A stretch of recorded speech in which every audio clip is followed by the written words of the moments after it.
Welcome to Sleepy Tales, a place where myths and legends are told slowly and softly to help you gently fall asleep. Before we begin, I'd love for you to share where you're from and what time it is where you are. It's always fascinating to see how far these stories travel. And if you enjoy relaxing stories, don't forget to subscribe and hit the bell icon so you never miss a night of our peaceful tales. Now, settle in, relax, and drift off to tonight's bedtime story. The story of the Trojan War is a timeless saga of gods and mortals, heroes and battles, love and courage. It begins with a choice that would shape the fate of nations, and unfolds through years of cleverness, bravery, and extraordinary feats. From the valiant Achilles and noble Hector to the cunning Odysseus, this tale carries us through epic clashes, quiet moments of reflection, and the subtle interventions of gods who shape the world in unseen ways. It is a story of glory and heroism, of cities rising and challenges met with skill and determination. As we journey through this legendary war, we witness the courage, ingenuity, and resilience of those navigating a world both magnificent and wondrous. The Trojan War, that long and bloody struggle remembered in epic song, did not begin with soldiers marching or ships setting sail. It began, oddly enough, at a wedding. Long before Greek spears clattered against Trojan shields, before the walls of Troy echoed with battle cries, a single moment of vanity and spite planted the seeds of war. At the union of Peleus, a mortal hero, and Thetis, a sea goddess, the fate of nations was quietly decided, not with swords, but with a golden apple. The gods of Olympus attended the wedding in radiant splendour. Tables sagged under the weight of ambrosia. The air shimmered with music. And even the usually quarrelsome deities played at being civil. Yet one goddess was conspicuously absent. Eris, embodiment of discord, had not been invited. The hosts feared rightly that wherever she went, strife followed. But to ignore her was to tempt her wrath. And wrath in Eris's hands was never idle. She appeared unbidden, not dressed for celebration, but armed with mischief. From her cloak she drew forth a golden apple, inscribed with 3 perilous words, "To the fairest." With a flick of her hand, she tossed it into the banquet. The apple landed not as a gift, but as a spark. Instantly, 3 goddesses laid claim to it. Hera, queen of the gods, declared her majesty unmatched. Athena, goddess of wisdom and war, insisted her brilliance and valour made her most deserving. Aphrodite, radiant embodiment of beauty, laughed at their pretensions. For who else could possibly be called the fairest but her? Their voices rose from playful boasting to bitter accusation. A wedding meant to symbolise unity now teetered on the edge of division. Zeus, king of the gods, was pressed to decide. Yet even he, the wielder of thunderbolts, shrank from this judgment. To choose one goddess meant earning the hatred of 2. And Zeus, never a fool when it came to self-preservation, quickly declined. Instead, he looked to the mortal world for a judge, someone distant enough to be impartial, and expendable enough to suffer the consequences. Thus, the task fell to Paris, Prince of Troy. At first glance, it seemed a trivial errand. A rustic shepherd prince would simply declare who was loveliest. Yet this choice would ripple outward into catastrophe. By making Paris the judge, Zeus ensured that divine rivalries would be bound to mortal affairs. Whoever Paris crowned as the fairest would become his ally, the others would remember his insult. And when gods hold grudges, cities burn. This is why the Apple of Discord is remembered as the true beginning of the Trojan War. The war itself would not erupt until years later, when Paris claimed his reward and carried off Helen of Sparta. But the alliances that shaped that war, the reason Hera and Athena fought fiercely for the Greeks, while Aphrodite shielded Paris, were forged here, at this wedding under the glow of a golden apple.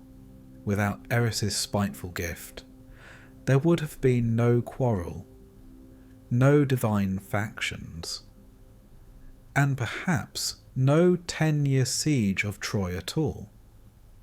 Paris himself was no ordinary mortal. Though born a prince, he had been abandoned as an infant after prophecy warned he would bring ruin to Troy. Shepherds raised him in the shadow of Mount Ida, where he grew into a man of striking beauty and sound judgment. He was admired for fairness in arbitration. Ironic, given the fateful decision he was about to make. When Hermes arrived with the 3 goddesses and the golden apple, Paris was confronted not with a simple choice of beauty, but with destiny disguised as vanity. The banquet at Peleus and Thetis's wedding carried on, but something had shifted. The golden apple gleamed under torchlight, not as a fruit, but as an omen. Hera, Athena, and Aphrodite each rehearsed the promises they would soon whisper in Paris's ear. The gods laughed uneasily, mortals feasted nervously, but beneath the music and merriment, the foundations of war were already being laid. And so, long before the Greeks gathered at Aulis, long before the towers of Troy loomed against the storm-dark sky, the war was born here, at a wedding feast with a goddess excluded, an apple thrown, and a prince chosen to judge what no mortal should ever judge. When Zeus passed the burden of judgment onto Paris, he did not merely offload an awkward decision, he handed a mortal the keys to destiny. Paris, the shepherd prince of Troy, found himself standing before 3 of the most powerful goddesses of Olympus. Each demanded recognition as the fairest, and each knew that beauty by itself was rarely enough to secure victory. Thus began one of the most infamous contests of persuasion in myth, a beauty contest not of appearances but of bribes. The stage was Mount Ida, where Paris tended his flocks, unaware that the gods were about to entwine his life with the fate of nations. Hermes, the ever-busy messenger, presented him with the golden apple and the impossible task to judge between Hera, Athena, and Aphrodite. No mortal would have dared refuse such a command, and Paris, though reluctant, accepted the role. What choice did he have? The goddesses would not leave without a verdict, and even a prince could not defy the will of Olympus. Hera stepped forward first. Regal, adorned in her queenly majesty, she wasted no time with pleasantries. Her offer was simple, irresistible to many: power. If Paris chose her, she promised to make him ruler over vast dominions. He would be king not only of Troy, but of all Asia. Riches would fill his halls. Armies would march under his banner, and his name would be spoken with reverence across continents. Hera, the embodiment of sovereignty, dangled empire before him. It was the lure of kingship, a promise of permanence and authority, the kind of glory mortals spent lifetimes seeking. Athena followed. Where Hera's words had been laced with grandeur, Athena's were sharp and precise. She offered not dominion, but mastery. If Paris placed the apple in her hand, she would grant him wisdom unmatched and victory in war. No enemy could outwit him, no battlefield defeat him. His mind would be as keen as her own, his strategies unbreakable, his courage indomitable. He would not merely rule, he would conquer, guided by the goddess of wisdom herself. In Athena's promise lay the heroic path, the chance to carve eternal renown through intellect and valour. Last came Aphrodite. She did not speak of kingdoms or conquests. Instead she smiled, radiant and disarming, and whispered the one thing Paris's heart could not ignore. She promised him love, or more precisely, the love of the most beautiful woman alive. Not just beauty, but the passion that beauty inspires. To be adored by the fairest mortal woman in the world, to hold her in his arms, to be chosen above all others, this was Aphrodite's gift. It was not power of land or sword, but power of desire, an offer more intoxicating than crowns or victories. Paris weighed their words. Hera's power was vast, but power demanded constant vigilance, and he, raised as a shepherd, was not drawn to empire. Athena's wisdom and military might gleamed with the allure of immortality through deeds, yet Paris was not a man of war. His heart leaned not toward strategy, but toward beauty, harmony, and the sweetness of companionship. And so, when Aphrodite spoke of love, his decision was made. He placed the golden apple in her hand.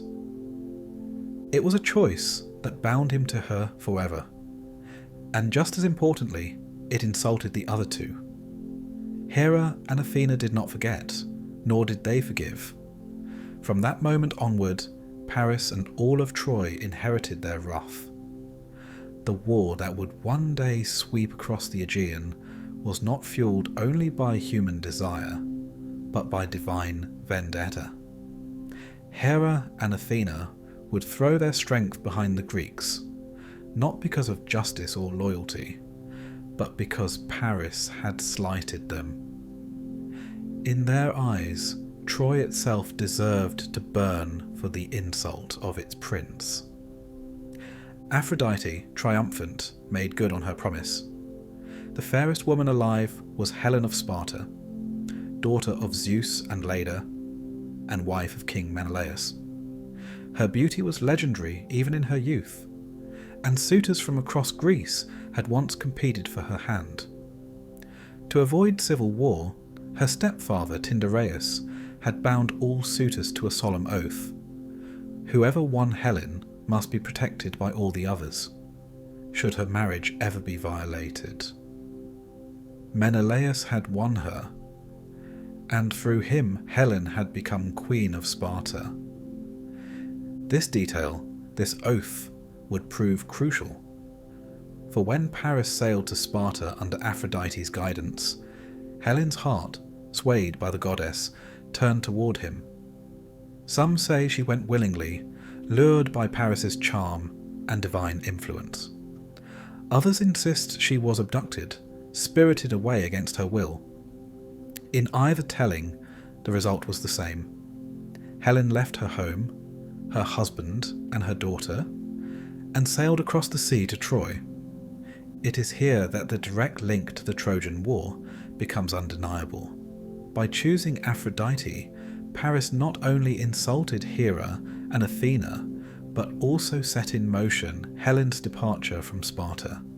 This act was not merely personal betrayal, but a violation of sacred bonds of hospitality and marriage. Menelaus's outrage would not stay confined to his household. He would invoke the oath of Tyndareus, calling upon all the great kings and heroes of Greece to honour their vow. The war that followed would not simply be for Helen, but for honour, oaths, and the fragile balance of pride among powerful men. Paris, of course, could not see the full scope of what he had done. To him, the choice seemed romantic, even noble, to value love above ambition or conquest. Yet the gods saw differently. Hera and Athena sharpened their anger, biding their time. Aphrodite basked in her victory, her new favourite protected beneath her wing, and somewhere in Sparta, Menelaus soon discovered his wife's absence and realised that insult had been added to injury. The judgment of Paris, often told as a tale of beauty and vanity, was in truth the blueprint of war. By choosing Aphrodite, Paris gained the love of Helen, but he also gained the eternal enmity of two goddesses and the hatred of a wronged husband whose allies were many and powerful. From a single apple tossed in mischief came promises, betrayals, and the bitter fruit of war. Yet at this point in the story, the armies had not yet gathered. The ships still sat in their harbours, and the heroes of Greece had not yet answered the call. All that had happened was a choice, a bribe accepted, and a woman's fate entwined with that of a city. But beneath the calm of everyday life, the storm was already forming. The Trojan War, though remembered for its battles, was first born of betrayal, not with the clash of bronze, but with the quiet violation of trust. After Paris awarded the golden apple to Aphrodite, the goddess wasted no time in fulfilling her promise. Her prize for him was Helen of Sparta, the most beautiful woman alive. Yet Helen was no maiden waiting in seclusion. She was already wife to Menelaus, king of Sparta, and mother to a young daughter. To unite her with Paris, the goddess would weave deception, passion, and divine compulsion together into a tale that has haunted memory ever since. Paris did not storm Sparta with armies. Instead, he travelled there under the guise of friendship. In the ancient Greek world, the sacred bond of xenia, guest friendship, was one of the most honoured customs. To offer a traveller shelter, food, and protection was a duty, and to betray such hospitality was an outrage against the gods themselves, especially Zeus Xenios, protector of strangers. Menelaus, bound by this custom, welcomed Paris warmly. The Trojan prince was received not as an intruder, but as an honoured guest. Here the versions of the tale begin to diverge. In some accounts, Aphrodite clouded Helen's mind, filling her with irresistible desire for Paris. In others, Paris used persuasion and charm, aided by his divine patroness, to win her heart. And in the darker versions, Helen was not a willing partner at all, but abducted against her will, spirited away from her home while Menelaus's back was turned. The myths do not agree, perhaps because later generations debated whether Helen should be seen as a traitor to her husband or a victim of divine manipulation. Whichever version one favours, the outcome was the same. Paris and Helen left Sparta together. Some say Menelaus had been called away to Crete for a funeral, leaving Paris as guest in his hall. While the king was absent, Paris persuaded or forced Helen to join him, and the two sailed for Troy under Aphrodite's protection. Others suggest that even if Helen consented, her departure could not be excused. She was bound by marriage and by the sanctity of xenia, and to betray both was to set fire to every bond of trust in the Greek world. The voyage itself was not without danger. Hera and Athena, insulted by Paris's earlier judgment, stirred up storms to hinder his ship. Yet Aphrodite shielded her chosen man, guiding the vessel safely across the wine-dark sea until the lovers reached the shores of Troy.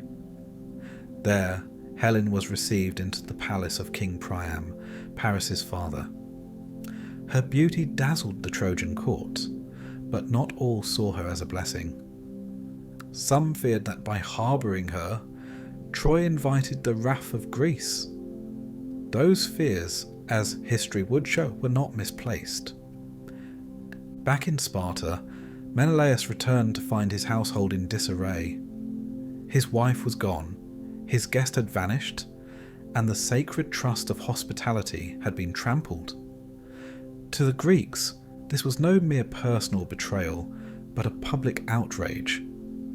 Paris had violated Xenia in the most grievous way, abusing the protection offered him as a guest to steal both honour and family from his host.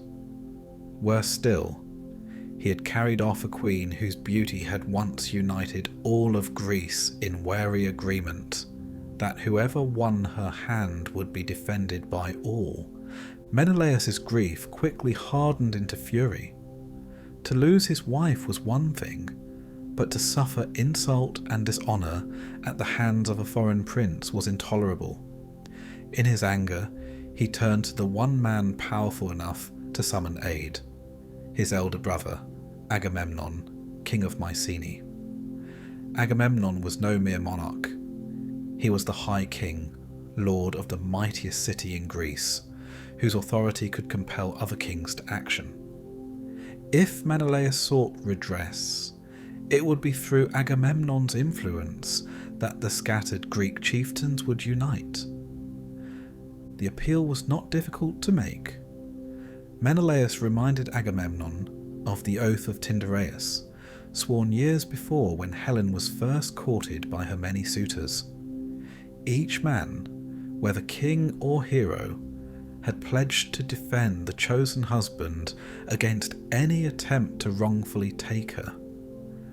That oath, devised to prevent bloodshed among rivals, now bound them to avenge the theft of Helen. What had once seemed a clever solution to a domestic problem now became the legal and moral justification for war. But Agamemnon's decision was not based solely on oaths. For him, the affront to his brother was an affront to his house. To allow Troy to steal Helen without consequence would diminish not only Menelaus's honour, but his own authority as overlord of Greece. War was not simply about a woman, it was about pride, reputation, and the balance of power between East and West. Agamemnon saw in this crisis both a duty and an opportunity to punish Troy, to restore his brother's honour, and to assert Greek dominance across the Aegean. The first steps toward war were thus taken, though no ships yet sailed, and no spears yet clashed. Messengers would soon travel across the Greek world, summoning kings and heroes alike to fulfill their oath. Odysseus in Ithaca, Nestor in Pylos, Ajax in Salamis, and even Achilles, still a young man, would all be called. But those summons belonged to later parts of the tale. For now, the stage was set. Paris had taken Helen, Menelaus had appealed to Agamemnon, and Greece itself stirred toward unity, not in peace, but in vengeance. The gods, too, had chosen their sides. Aphrodite rejoiced in her triumph, her favourite sheltered in Troy, his prize by his side. Hera and Athena seethed, determined to destroy Paris and all his kin for the insult of his judgment. Zeus, ever cautious, watched events unfold with studied neutrality. Though some whispered he allowed the war to proceed in order to ease the burden of an overcrowded world by culling its heroes. Whatever the reason, Olympus leaned over mortal affairs, ready to intervene at every turn. Thus, the abduction of Helen was not merely a domestic scandal, but the fulcrum upon which history would turn. A marriage violated, a guest right shattered, and an oath invoked. These were the sparks that would ignite a war lasting 10 years and costing countless lives. And yet, as Paris and Helen settled into their new life in Troy, the full storm had not yet broken. For the moment, there was only outrage in Sparta, resolution in Mycenae, and whispers carried on the wind to every corner of Greece. Soon those whispers would summon kings and armies. Soon ships would be built, sacrifices demanded, and heroes tested. But that belongs to the next part of the tale. The abduction of Helen might have remained a private feud between Sparta and Troy, if not for a promise sworn years earlier, long before Paris ever sailed across the Aegean. To understand why the whole of Greece rose to war over a single woman, one must look back to the time when Helen's beauty first caused strife among kings. For even before her marriage to Menelaus, Helen was a prize desired by nearly every great man in Greece. Helen, daughter of Zeus and Leda, had been courted by princes from every corner of the land.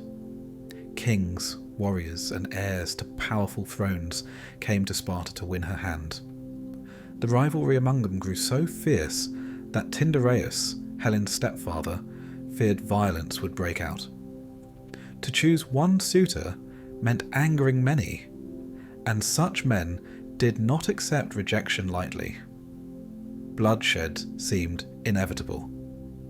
It was Odysseus of Ithaca who offered a solution. Known even then for his cunning, he advised Tyndareus to demand an oath from all Helen's suitors.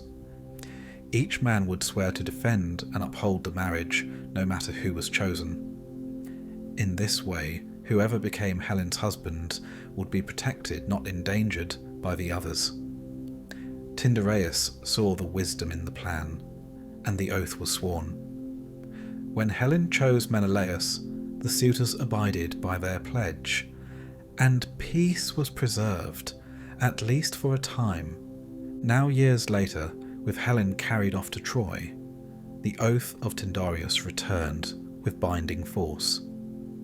Menelaus reminded his brother Agamemnon of the pact, and Agamemnon in turn summoned the kings of Greece.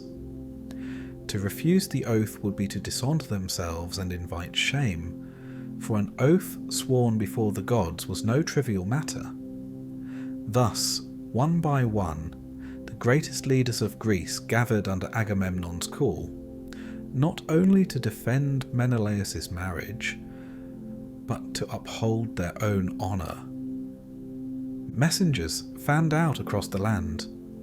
From Pylos came old Nestor, wise in counsel though too aged for the vigour of battle. From Salamis came Ajax the Great, towering in stature and unmatched in strength. From Crete came Idomeneus, bringing a fleet of ships. Diomedes of Argos, young but formidable, pledged his arms. And many others, lesser kings and noble warriors, answered the summons. Yet not all came willingly. Two figures in particular resisted the call: Odysseus himself and Achilles, the son of Peleus and Thetis. Odysseus, though bound by the oath, had no desire for war. He had settled in Ithaca with his wife Penelope and their infant son Telemachus. The quiet life of a farmer and father appealed to him more than the glories of battle. War against Troy promised no swift victory, but a long, uncertain struggle. To avoid conscription, Odysseus feigned madness. When Agamemnon's envoy arrived, they found him ploughing his fields with an ox and a donkey yoked together, scattering salt instead of seed. He muttered nonsense and pretended not to recognize them. But the Greeks were not so easily fooled. Palamedes, a clever warrior, suspected the ruse. To test Odysseus, he placed the infant Telemachus in the path of the plough. If Odysseus were truly mad, he would not notice. If sane, he would veer aside. Faced with the choice of revealing his sanity or killing his own son, Odysseus swerved, and his deception was undone. He was forced to join the coalition, though he never forgave Palamedes for exposing him, a grudge that would later have fatal consequences. Achilles was even harder to secure. His mother, the sea goddess Thetis, knew from prophecy that her son was destined for a short but glorious life if he went to Troy. She longed to save him from that fate, and so she concealed him on the island of Skyros, disguised among the daughters of King Lycomedes. Clad in women's clothing, Achilles lived in the women's quarters, hidden from the eyes of recruiters. But the Greeks knew that without Achilles, their cause was doomed. Prophecy declared he was essential to victory, so Odysseus devised a plan. Disguised as a peddler, he brought gifts of fine cloth and jewellery to the women of the court. But among the trinkets, he also placed a sword and shield. While the maidens admired the ornaments, Achilles' hand went instinctively to the weapons. The sound of a war trumpet, blown suddenly outside the chamber, stirred him further. He seized the arms, revealing his true nature. Thus exposed, Achilles could no longer remain hidden. Thetis wept, for she knew what the choice meant. Achilles would win glory, but at the cost of his life. Yet even she could not oppose destiny.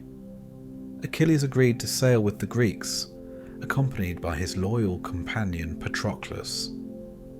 In this moment, the coalition gained its most fearsome warrior, though also the seed of future tragedy.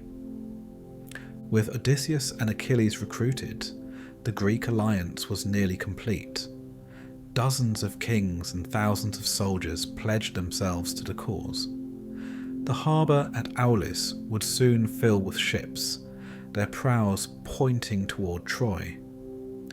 It was an unprecedented gathering, a confederation of rivals united not by love of one another, but by honour, oaths, and the lure of glory.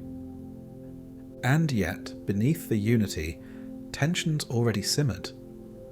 Agamemnon's authority as High King was resented by many, particularly the proud Achilles, who served no man lightly. Odysseus, though bound to the cause, viewed the war with skepticism. Even among those eager for battle, the lure of personal fame often overshadowed loyalty to the coalition. These rivalries, buried for the moment, would later erupt with devastating consequences. Still, the oath held them together. What began as a solution to prevent quarrels over Helen's hand had now forged the greatest army Greece had ever seen.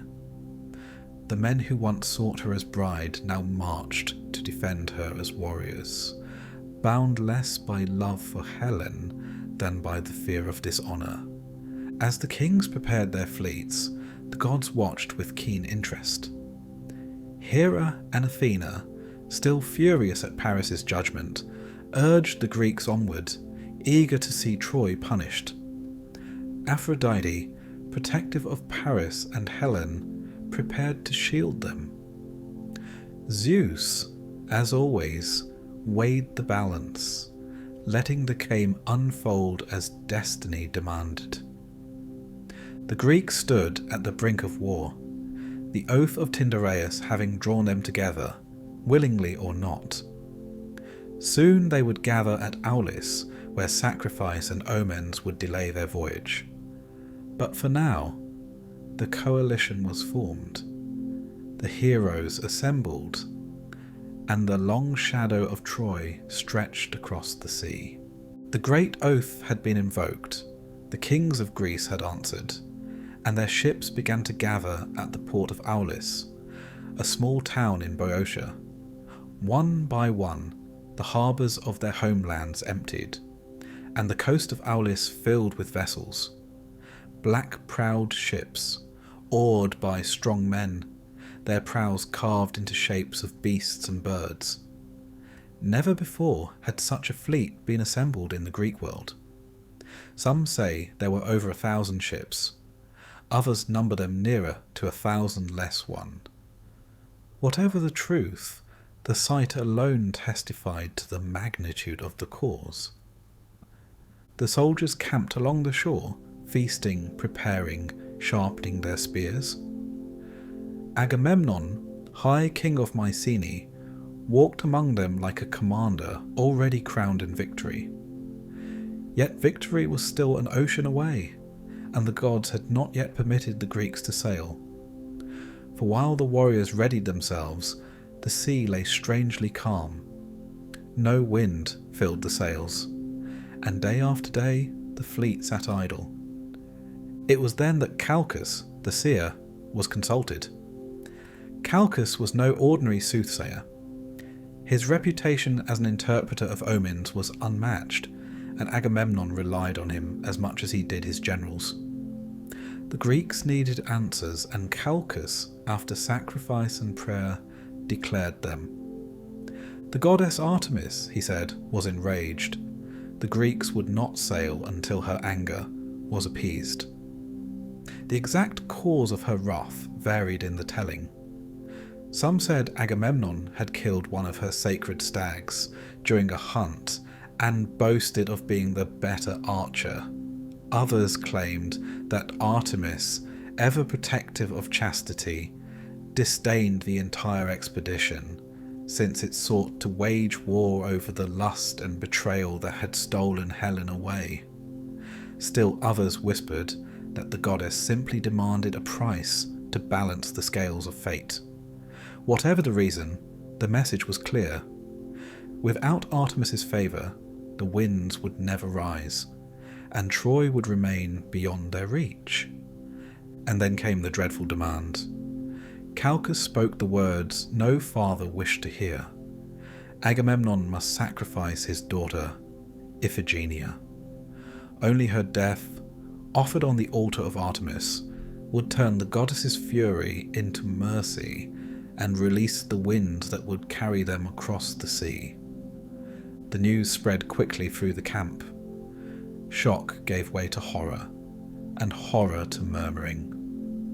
Could the High King of Greece truly kill his own daughter for the sake of war?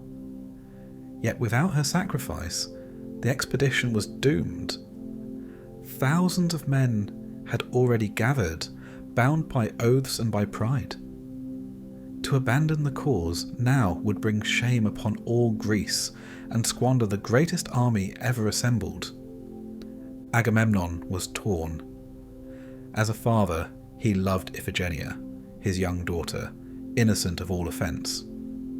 As a king, he knew that disobedience to Artemis meant ruin. His brother Menelaus pressed him fiercely. Helen must be recovered, and Paris punished. The other kings, too, muttered that the High King must prove his resolve. Leadership demanded sacrifice, even of blood. In the end, Agamemnon bowed to the will of fate, though his heart was broken. To carry out the plan, Agamemnon sent word to his wife, Clytemnestra, summoning her and Iphigenia to Aulis under the pretense of joy. He told them Achilles had agreed to marry the girl, and that her presence was required for the wedding. Clytemnestra, deceived, brought Iphigenia eagerly, proud to see her daughter matched to the greatest hero of Greece. But when they arrived, the truth soon emerged. There was no wedding, only a waiting altar and priests ready to spill a virgin's blood. The versions of the story diverge here.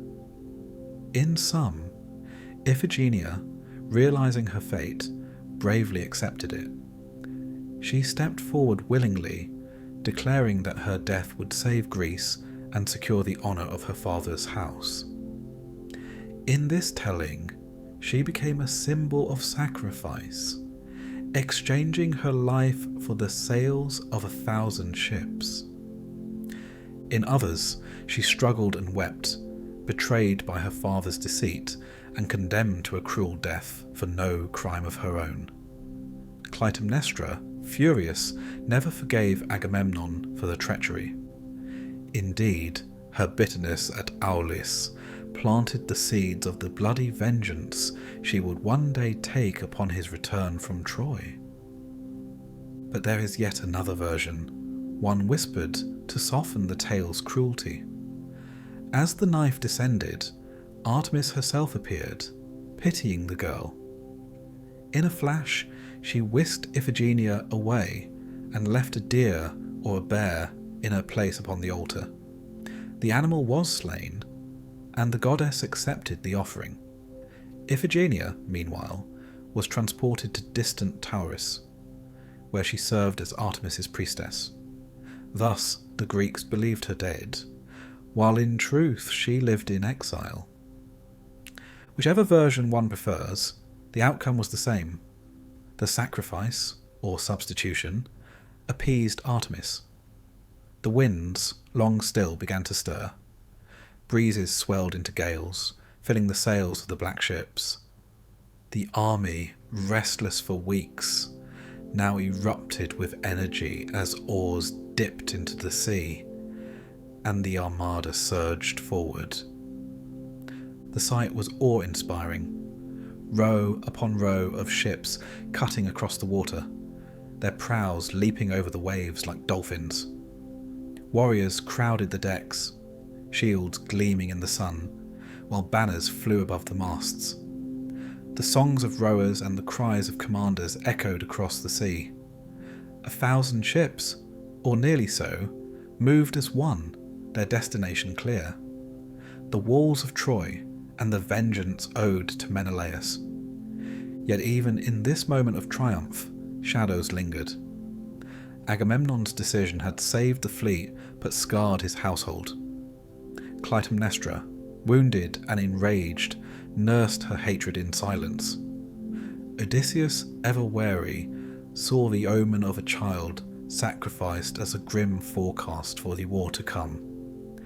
And Achilles, drawn into the deception through the false wedding, began to regard Agamemnon with suspicion and resentment, a tension that would one day explode with dire consequence.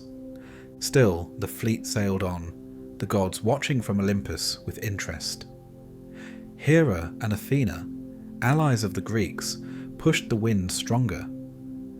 Aphrodite, protective of Paris and Helen, whispered reassurance to Troy. Zeus, ever calculating, allowed the scales of destiny to balance. For now, the war that had been promised since the golden apple was at last on its way.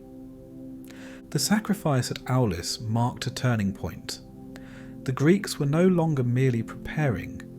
They were committed, bound not just by oath but by blood.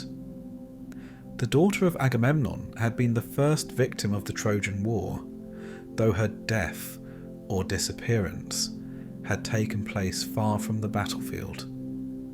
Countless more would follow, for the gods had decreed a war not of days but of years.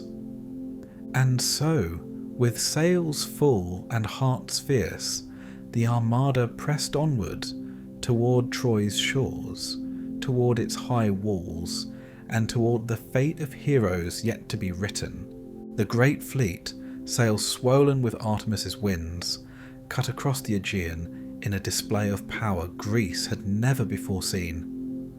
Rowers strained, commanders barked orders, and the sea itself seemed to groan under the weight of so many ships. Their destination was Troy, proud city of Priam, standing tall with its high walls and strong gates. But the road to destiny, as often in myth, was not a straight one. When the Greeks at last sighted land, they believed they had reached their goal. The coastline appeared foreign, the cities unfamiliar, and the warriors, eager for combat, prepared to storm ashore.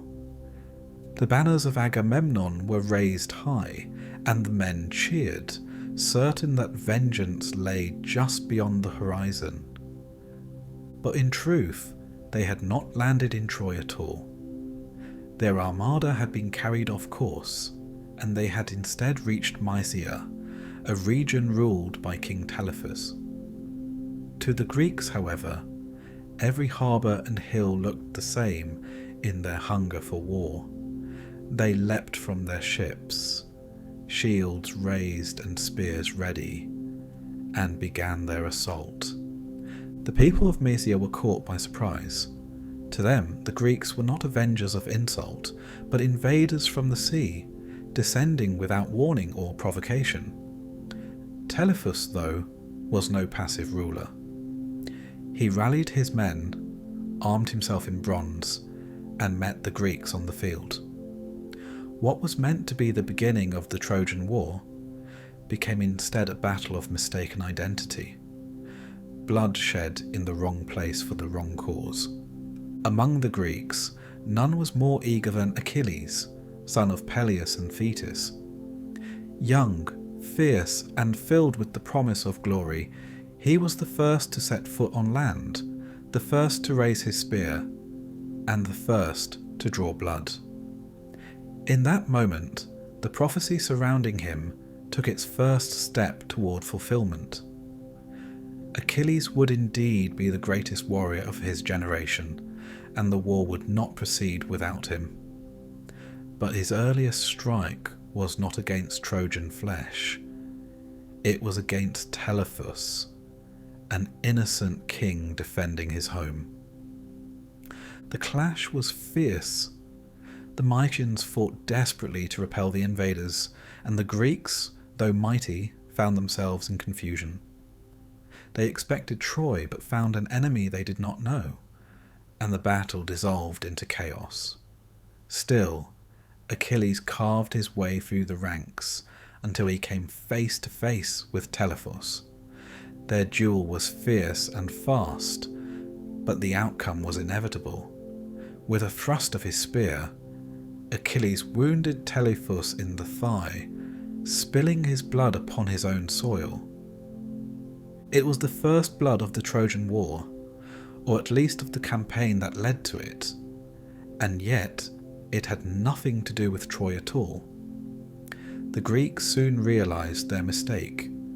They were not at Ilium, not at the gates of Priam's city, but in a foreign land where their presence had no cause.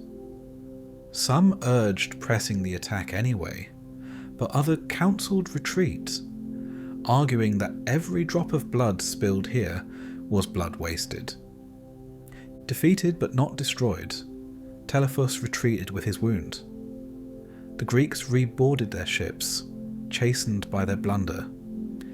Instead of glory, they had earned confusion, and instead of vengeance, they had left an innocent king crippled.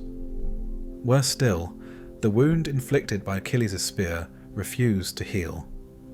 No physician, no priest, no sacrifice could ease the pain. Telephus languished, his people mourning, his kingdom uncertain. Here fate twisted again. For though Telephus was their enemy in error, he was destined to play a crucial role in the Greeks' campaign. Prophecy revealed that only the man who had wounded him could heal him, Achilles himself. This strange paradox bound Telephus and Achilles together, turning a mistaken battle into a bond of necessity. Desperate for relief, Telephus later sought out the Greeks, humbling himself before those who had attacked him. He came limping, supported by a staff, and pleaded for healing. The Greeks, suspicious at first, listened as Calchas confirmed the prophecy. Only Achilles' hand could close the wound he had opened. Achilles, puzzled, at first refused. After all, he was no physician. But Odysseus, always cunning, saw the path forward. The same spear that caused the injury could also cure it. A fragment of its bronze, applied to the wound, would cleanse it. So it was done, and Telephus was healed. Gratitude bound him now to the Greeks, though in a strange and reluctant way. No longer an enemy, Telephus became a guide. He had not been born to fight Troy, but now fate had entangled him in its net. He showed the Greeks the routes of the sea, the landmarks of the coast, the path that would at last lead them to their true destination. What began as error became advantage, the mistaken bloodshed transformed into knowledge. The Greeks regrouped, their pride stung but their resolve unshaken. They now understood that their path would not be simple. Even before reaching Troy, omens and mistakes dogged their every step. The gods were watching, testing, weaving their designs. Agamemnon brooded, Achilles thirsted for greater glory, Odysseus plotted, and the other kings whispered among themselves. Already divisions ran beneath the surface of their alliance, divisions that would later tear at the fabric of their war. But for the moment, the lesson was clear. Troy would not fall quickly or easily. Even finding its shores had required sacrifice, prophecy, deception, and blood. Telephus, once an enemy, now stood as proof that the will of the gods was subtle and merciless. The Greeks sailed again, their sails filled with the same winds that had been bought by Iphigenia's blood, their course now true at last. And so, with the memory of Mysia behind them and Troy ahead, the great armada pressed on. The heroes prepared for the battles to come, knowing now that destiny was never straightforward, and that every step toward Troy would exact a price. When the Greek fleet finally reached the shores of Troy, the war did not instantly erupt into the famous duels and dramatic showdowns sung by poets. Instead, it stretched into years. Nearly a decade of grueling stalemate, raids and bloodletting. The great heroes who had set sail with dreams of swift vengeance found themselves trapped in a war of endurance. And while the songs remember the final year most vividly, the 9 long years before it shaped everything that was to come, the first Greek assault on Troy failed. The city's walls, built by Poseidon and Apollo in ages past, loomed impenetrable.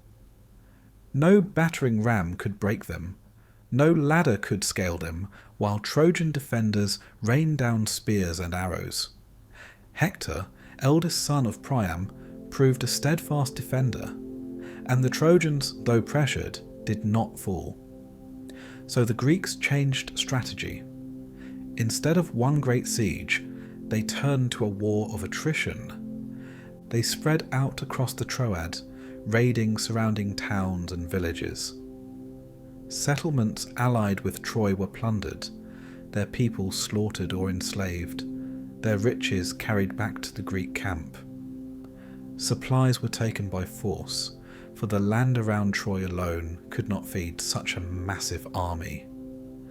Women were captured and distributed among the warriors as prizes of honour, tokens of prestige that would soon become the seeds of quarrel.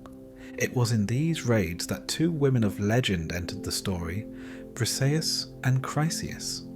Briseis, captured from Lyrnessus, became the prize of Achilles, and though she had been taken by force, ancient accounts often hint at a bond. Whether genuine affection or merely the closeness forged in captivity, it would later matter greatly. Chryseis, daughter of the Trojan priest of Apollo, fell to Agamemnon, the high king of the Greeks. She too was taken against her will, but her lineage would soon provoke the wrath of the god she served. During these years, reputations were forged in fire and bronze. Ajax the Great, towering and relentless, earned fame for his sheer strength, his massive shield a wall for his comrades. Diomedes, king of Argos, shone with daring and cunning, his night raids and battlefield prowess unmatched. Odysseus, quick-witted and silver-tongued, showed himself as valuable with counsel as with the sword, though he was never shy of either. And above all, Achilles carved his legend. His speed was unmatched, his fury unstoppable, his presence on the battlefield like a force of nature. The Trojans, however, did not falter. Hector grew into the role of defender of Troy, his skill and honour making him beloved by his people. He was no mere warlord, but a man fighting for his wife, his infant son, and his ageing father Priam. Others too stood by him. Aeneas, favoured by Aphrodite, Sarpedon, son of Zeus, who led the Lycians, and many other allies who came from far and wide to support Priam's city. The war then settled into rhythm. Raids by day, skirmishes at the walls, and uneasy truces when the gods demanded it. For the gods were ever present. Some favoured the Greeks, others the Trojans, and their quarrels in Olympus spilled down into mortal struggles. Hera and Athena, slighted by Paris' judgment, lent their strength to the Greeks, while Aphrodite shielded Paris and guided Trojan fortunes. Apollo, angered by the capture of Chryseis, watched with vengeance in his heart. It was this divine anger that would shift the balance as the 10th year approached. Chryseis' father, a priest of Apollo, came to the Greek camp, offering ransom for his daughter's return. Agamemnon, arrogant and unwilling, mocked him and refused. In response, Apollo loosed plague upon the Greek army, arrows of pestilence falling until men died in droves. The Greeks, desperate, demanded Chryseis be returned, but Agamemnon, humiliated, looked for compensation elsewhere. His eye turned to the prizes of his fellow warriors. This, though, was yet to come in full fury. For now, the 9 years of war laid the groundwork. The Greeks grew weary but hardened, their heroes gaining renown. The Trojans endured, bloodied but unbroken, watching their allies fall yet still holding their walls. Each side suffered losses, each side tasted fleeting victories, but neither could claim triumph. And always the shadow of prophecy loomed. It had been said Troy would not fall without Achilles. It had been said, too, that Achilles himself would not survive the war, that his choice for glory would cost him life. Such prophecies whispered through the campfires of the Greeks, through the halls of Troy, through Olympus itself. Fate marched alongside the warriors, patient and merciless. Thus the war dragged on. Heroes grew in stature, legends were born, and grudges festered beneath the surface. When the poets sang of the rage of Achilles, it was not the beginning of the war, but its 10th weary year. Yet to understand that rage, one must see the 9 years that came before. Years of raiding, of burning, of women taken as prizes, of gods playing their games, and of warriors building reputations on the bodies of the fallen. The Trojan War was not one moment of fury, but a long ordeal. And in those 9 years, both sides were ground down, waiting for the spark that would set the final blaze. The 9th year of the Trojan War drew to a close, not with triumph, but with plague. Apollo, angered by Agamemnon's insult to his priest, had loosed his silver bow upon the Greek camp. Arrows of pestilence struck silently, day after day, and men fell in heaps, while the gods' wrath hovered over the sea like mist. No sacrifice availed them. No prayer eased the gods' fury. At last, the seer Calchas revealed what must be done. Chrysis, daughter of Apollo's priest, must be returned without ransom, and only then would the plague relent. Agamemnon did not take this lightly. To give up a war prize was to lose honour, to admit weakness in front of his peers. Yet the army clamoured for relief, and he had no choice. So Chrysis was led back to her father, who greeted her with tears of joy and prayers of thanks to Apollo. The gods' anger subsided, and the plague withdrew from the camp. But Agamemnon's pride remained wounded, festering like an untreated wound. In the eyes of the High King, his authority had been challenged. He had been forced to surrender what was rightfully his, and he vowed that another prize would replace Chryseis. In a moment of fury, he declared that he would seize the prize of any other chieftain, yes, even that of Achilles, the greatest warrior in the camp. The threat hung heavy in the air, and the assembly of kings fell silent, each man feeling the storm about to break. Achilles, young and hot-blooded, did not bear insult easily. He rose, his voice sharp as bronze, and condemned Agamemnon before all the Greeks. He called him greedy, dishonourable, unfit to lead. He reminded the army that while Agamemnon reaped spoils and prizes, it was the common soldiers and heroes like Achilles who bore the real burden of battle. His words cut deep, and the murmur of assent among the warriors stung Agamemnon's pride even further. The High King did not forgive, nor forget. Soon after, Agamemnon acted on his vow.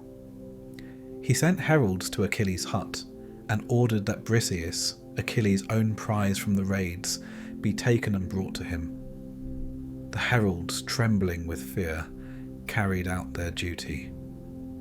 Achilles did not resist. He would not strike down men merely obeying orders, but his fury blazed all the brighter for it. As Briseis was led away, the honour of the greatest Greek warrior was stripped bare before the entire army. For Achilles, it was not simply the loss of a woman that burned. It was the insult, the humiliation, the public reminder that Agamemnon held authority even over him. The bonds of respect and shared purpose between commander and warrior snapped in that moment. Achilles withdrew from battle, seething with rage, and swore he would not lift a hand to fight for the Greeks again. He went further still. Standing on the shore, he raised his hands to the heavens and cried out to his mother, the sea goddess Thetis. With tears of anger, he begged her to intercede with Zeus, king of the gods. If the Greeks would dishonour him, let them suffer for it. Let Zeus grant victory to the Trojans until the Greeks realised how much they depended on him, until they came crawling back in desperation. Thetis, sorrowing for her son, agreed. She ascended to Olympus, clasped Zeus by the knees, and persuaded him to tilt the scales of war in favour of Troy. The king of gods, though wary of Hera's anger, consented. Thus began the darkest days for the Greeks. Without Achilles, their most formidable warrior, their strength faltered. Battle after battle saw Trojan forces pressing the Greeks back to their ships. Hector, strong and tireless, led the charge with renewed confidence. The Trojans, once hemmed within their walls, now drove the Greeks across the plain, and their cries of triumph rang in the ears of those who had thought themselves invincible. The Greeks fought valiantly, Ajax with his shield like a fortress, Diomedes striking fear with his spear, Odysseus weaving stratagems. But the absence of Achilles was like a missing sun. Morale sagged, men whispered in fear, and Agamemnon himself felt the weight of his error. Yet pride held him as tightly as it held Achilles, and neither man would yield. Meanwhile, Achilles remained in his tent, consumed by wrath and bitterness. Briseis, the cause of the quarrel, wept at being taken from him, though she was powerless to change her fate.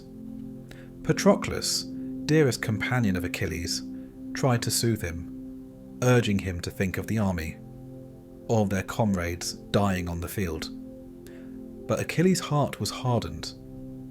He watched as the Greeks suffered, each defeat a grim satisfaction, each loss a silent reminder to Agamemnon of what his insult had cost. Thus, the stage was set for tragedy. A single quarrel between two proud men, born of insult and wounded honour, threatened to undo the entire Greek campaign. For nearly 10 years they had fought, endured plague, sacrifice, and endless hardship. Yet now they stood on the brink of ruin. Not because of Troy, but because of their own leader's pride. The quarrel of Agamemnon and Achilles was more than personal animosity. It was the hinge upon which the war turned. The greatest warrior of the age sat idle while his comrades bled, and the Trojans gained strength with each passing day. Fate, once moving slowly, now quickened its steps, drawing the Greeks and Trojans alike closer to the catastrophes that lay ahead. With Achilles withdrawn to his tent and the will of Zeus bent toward Troy, the balance of the war shifted. The Trojans, once pinned behind their mighty walls, surged forward with renewed courage. They no longer fought merely in defence of their city, but pressed the Greeks back toward the sea. At their head rode Hector, Prince of Troy, eldest son of Priam, the man upon whom the hopes of the city rested. His chariot wheels churned the dust of the plain as he led his warriors in wave after wave of assaults. The Greek camp, once a place of confidence, grew uneasy. Warriors who had fought Troy a prize, already half won, now tasted fear. The loss of Achilles was more than a loss of muscle. It was the loss of morale, the shadow of doubt that haunted every spear thrust and shield clash. Yet the Greeks were not without champions. They rose to the challenge, each man striving to fill the void left by the absent son of Thetis. Among them was Diomedes, king of Argos, whose prowess shone brightest in these days. In one of the great bursts of heroic fury known to the poets as an Aristeia, Diomedes rampaged across the battlefield like a storm. His spear cut through Trojan ranks, his shield turned aside their blows, and his courage inspired those around him. He struck down warriors by the dozen, scattering those who dared oppose him. The ground drank deeply of Trojan blood, and for a time it seemed one man might stem the tide alone. But Diomedes' fury carried him beyond mortal foes. With divine aid from Athena, who favoured him, he achieved the unthinkable. He wounded the gods themselves. When Aphrodite descended to shield her son Aeneas from harm, Diomedes hurled his spear and pierced the goddess of love through the hand. She fled to Olympus, weeping and bleeding ichor, her beauty marred by the touch of war. Later, when Ares, the god of battle himself, strode onto the field to champion the Trojans, Diomedes didn't shrink. Guided by Athena, he drove his spear into Ares' side, and the war god bellowed as though 10,000 men had cried out at once. Even a god could not withstand him that day, and Ares withdrew, humiliated. These feats were celebrated in the Greek camp, proof that even without Achilles, the tide might be turned. Yet the Trojans didn't break. Hector rallied them, his voice carrying above the clash of bronze. Unlike Paris, whose beauty and charm were often a source of scorn, Hector embodied what it meant to be a prince of Troy: steadfast, dutiful, unyielding. He did not fight for vanity, but for his city, his wife Andromache, and his infant son Astyanax. In him, the Trojans found their shield. The clash between Hector and the Greek champions became the centerpiece of the war. Skirmishes flared across the plain. Ajax the Great, immense and immovable, met Hector in single combat. The duel raged until nightfall, neither man gaining victory, their strength so evenly matched that even the gods marvelled. They exchanged gifts in recognition of each other's valour, a rare moment of honour amid relentless slaughter. Yet neither duel nor courtesy changed the truth. The Greeks were struggling.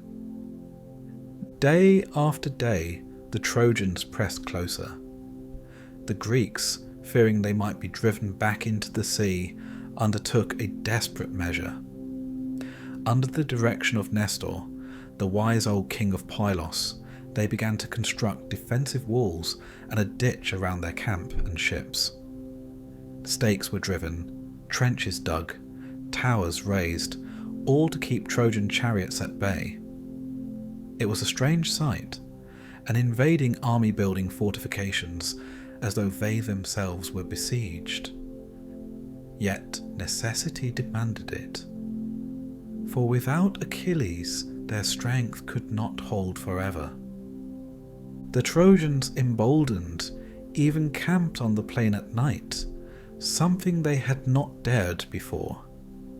No longer did they cling only to the city walls. Now they believed they could bring fire to the Greek ships, burn the fleet, and end the war in a single stroke. Hector urged them on, speaking of omens and divine favour, of Zeus himself granting them victory. His words carried weight, for each day seemed to confirm his promise. Yet the gods, though powerful, were fickle. Hera and Athena, still smarting from Paris' judgment years before, longed to aid the Greeks. But Zeus, bound by his nod to Thetis, forbade them. For now they were forced to watch as their favoured side bled. The battlefield became a stage where divine quarrels played out through mortal hands, where the pride of men and gods alike determined the fate of nations. Still, hope lingered in the Greek camp. Ajax, Diomedes, Odysseus, and others bore the weight of battle, keeping the Trojans at bay, though not without cost. The ditch and walls gave them respite, a chance to hold the line, but all knew this was only a pause. Without Achilles, true victory seemed beyond reach. The question was not whether the Trojans would press their advantage, but how long the Greeks could endure. Thus, the first great battles of the war's decisive year unfolded. Trojan courage rising, Greek defences straining, gods bleeding under mortal blows, and the plain before Troy soaked red. The war had dragged for 9 long years, but now it burned brighter, sharper, more desperate than ever before. And though both sides still clashed with honour and fury, it was clear to all that the absence of one man, Achilles, was the shadow under which every battle was fought. The defences held, but only barely. Each clash at the ditch, each thunder of Trojan chariots against the hastily raised walls, pushed the Greeks closer to despair. Morale withered, and the whispers in the camp grew louder. Without Achilles, all is lost. No longer was it a mere complaint muttered in passing. It became a grim truth the generals themselves could not ignore. Even Agamemnon, whose pride had set the chain of calamities in motion, could not deny the evidence. Hector's relentless assaults and the Trojans' new boldness threatened the very survival of the expedition. Agamemnon, in a rare moment of humility, or perhaps calculation, convened a council of leaders. The atmosphere was heavy, the lamplight flickering over weary faces. Odysseus, ever the voice of reason, spoke first. He urged Agamemnon to set aside his stubbornness and reconcile with Achilles. Ajax, blunt and practical, seconded him. Nestor, the elder statesman of the Greeks, reminded them all that unity was their only hope. Finally, Agamemnon relented. He admitted before them all that his seizure of Briseis had been a mistake, born of rage and wounded honour. Yet his admission did not come bare-handed. To prove his sincerity, or at least his desperation, he offered a list of extravagant gifts to Achilles. The return of Briseis untouched, tripods, gold, fine women, horses, even marriage to one of Agamemnon's daughters when they returned home.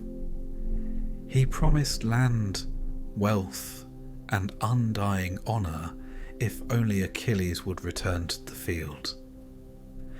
The decision was made to send an embassy, 3 men who might reach Achilles' heart where Agamemnon could not. They chose Odysseus, wise in counsel, Ajax the Greater, a man Achilles respected for his strength and straightforwardness, and Phoenix, the aged tutor who had helped raise Achilles, a figure closer to him than most fathers are to sons. With solemnity, the 3 set out, passing through the torchlit camp to the hut of Achilles, where the greatest warrior of Greece sat apart, nursing his wrath. Achilles received them with courtesy, for he was not without honour, even in anger. He welcomed them, offered food and wine, and allowed them to speak. Odysseus, skilled in persuasion, began. He painted in vivid words the peril facing the Greeks, how their walls trembled under Trojan assault, how Hector's fire might soon reach the ships. He recounted Agamemnon's apology, listed the lavish gifts, and urged Achilles to think not only of himself, but of the greater cause. "Glory awaits you," Odysseus said, "if you return now. The Greeks will honour you, and your name will shine forever." But Achilles was unmoved. His reply was sharp, almost bitter. "What honour is there," he asked, "for the man who fights without ceasing, who risks his life every day, if that honour can be stripped away in a single moment by a jealous commander?" He reminded them of the insult, of Briseis dragged from his hut as though he were a mere servant, rather than the strongest warrior of the Greeks. He spoke not only of Agamemnon's offence, but of the emptiness of the war itself. What had it brought him but pain? Troy was not his quarrel. Why should he bleed for another man's cause? For Helen, who was not his wife, nor Sparta, which was not his land. Achilles' words carried more than anger. They carried philosophy.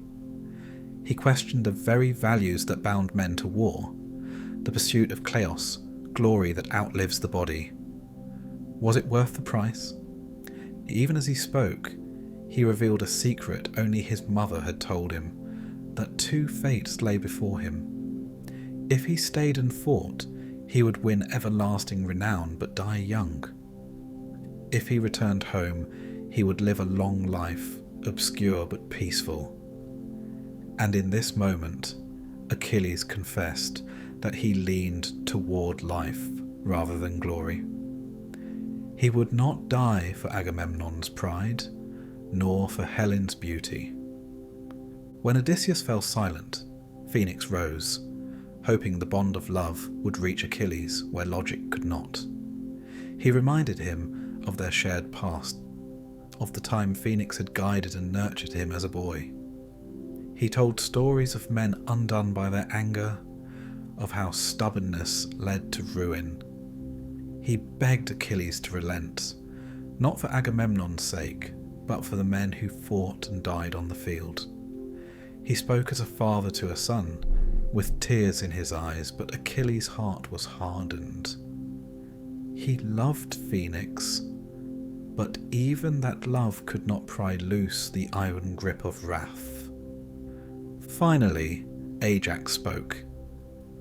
He was not a man of words, but of deeds, and his speech was blunt. He scorned Achilles for his selfishness, for allowing his comrades to die while he sat idle. He called his refusal dishonourable, unworthy of a warrior whose name was already great. If neither gifts nor affection could move him, Ajax hoped shame might. Yet Achilles did not yield. Instead he sent them back with his answer. He would not fight, not even if the Trojans brought fire to the Greek ships. He would return only when Hector himself reached his camp and threatened all he held dear. Until then, the Greeks could fend for themselves, or perish. The embassy returned in silence. Their mission failed. The camp heard the news with despair. Gifts, pleas, promises, none of it had moved Achilles. He remained apart, his pride greater than any offer, his anger unquenched. For the Greeks, it meant only one thing. They must continue without him, against an enemy growing stronger by the day. Thus the war pressed on, driven not only by spears and swords, but by the pride of two men. Agamemnon's insult had cut deep, and Achilles' wrath would not be soothed. And so long as that wound remained unhealed, the fate of the Greeks teetered on the edge of ruin. The Greek camp quaked beneath the weight of Trojan assault. With Achilles still withdrawn in fury, Hector's forces pressed forward with unrelenting vigour. Wave after wave of Trojan infantry and chariots surged against the hastily constructed Greek defences. Spears clashed, shields splintered, and the cries of men, Greek and Trojan alike, echoed across the plain and over the sea. The line of tents, the hastily erected walls, and the sacred fleet that had carried the army so far now teetered on the brink of disaster. Hector, Prince of Troy and son of Priam, rode at the head of his warriors with unmatched courage. His chariot wheels churned the dust, his bronze spear flashing in the sunlight as he spurred his men onward. Each Greek who fell before him seemed only to fuel his resolve, and every victory emboldened his troops. They pressed closer to the ships, the very vessels that symbolized Greek power, the lifeline back to their homeland. If the Trojans burned the fleet, the war would be lost. Not merely a defeat in battle, but the complete destruction of their army and honour. The Greeks fought desperately to hold the line. Ajax the Great stood as a living bulwark, his massive shield deflecting blows, his spear striking down anyone who dared approach. Diomedes, though not Achilles, continued to wreak havoc among the Trojans, wielding sword and spear with deadly precision. But even their combined efforts could not halt the relentless tide. Hector was tireless. The Trojans, emboldened by their momentum, seemed to grow stronger with every victory. Amid the chaos, the Greeks suffered mounting losses. Ships were set aflame, their timbers blackened and cracking, the smell of burning pine and salt water filling the air. Soldiers fell into the surf, dragged under by the weight of their armour or struck down by relentless Trojan hands. Panic crept into the ranks, whispered fears that without Achilles, the entire campaign might collapse.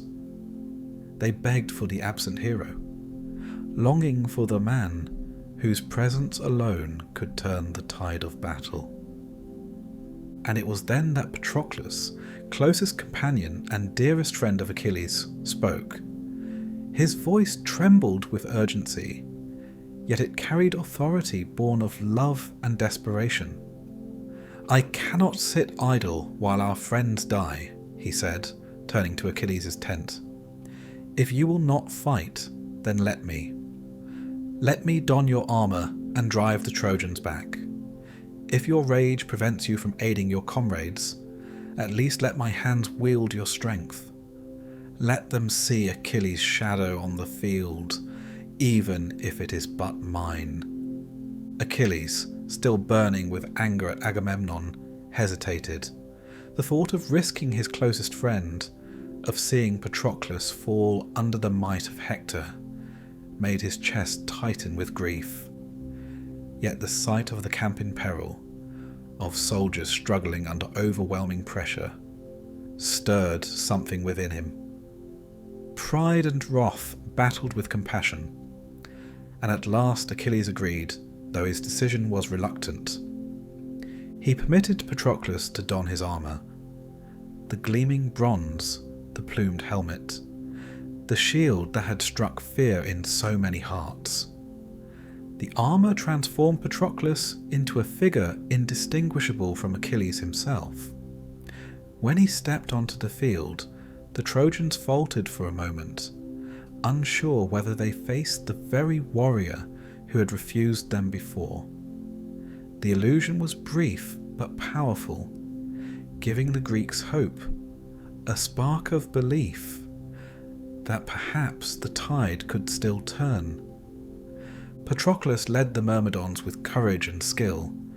The Greeks, seeing him clad in Achilles' armour, felt a renewed vigour.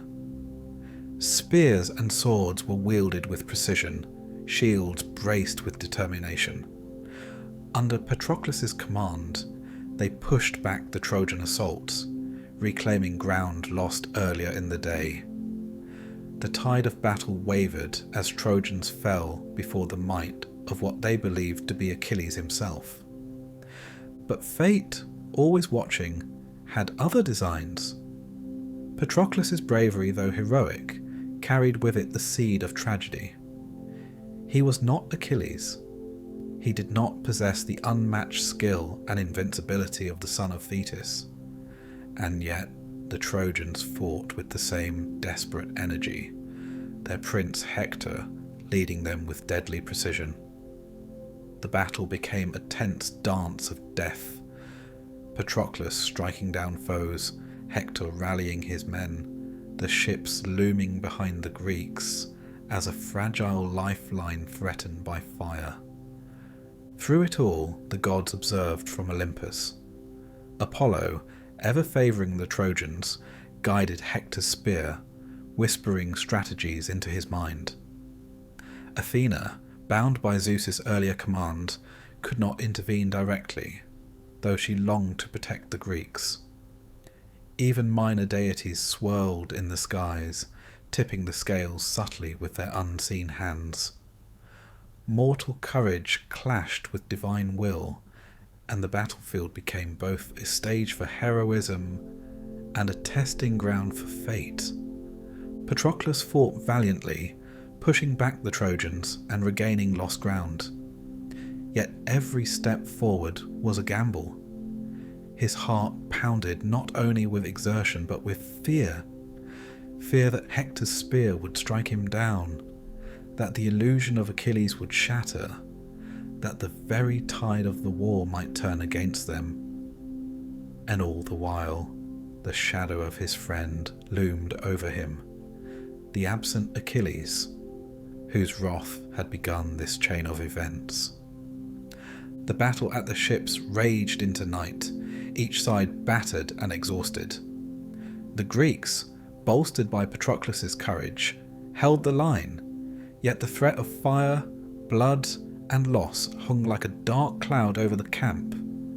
The first great crisis of the 10th year reached its climax, and the consequences of Achilles' anger were made starkly clear. Without him, even the strongest army could be pushed to the brink of ruin. By day's end, Patroclus had achieved a temporary reprieve for the Greeks, but the war's outcome remained uncertain. The fires at the ships were extinguished, the dead collected, and the wounded tended. Yet all knew that the battle had only deepened the tragedy, and that Hector's ambition, combined with the gods' subtle guidance, would demand an even greater sacrifice. Thus, the stage was set for the next great turning point. The moment when courage, wrath, friendship, and fate would collide in a way that no man, mortal or divine, could undo.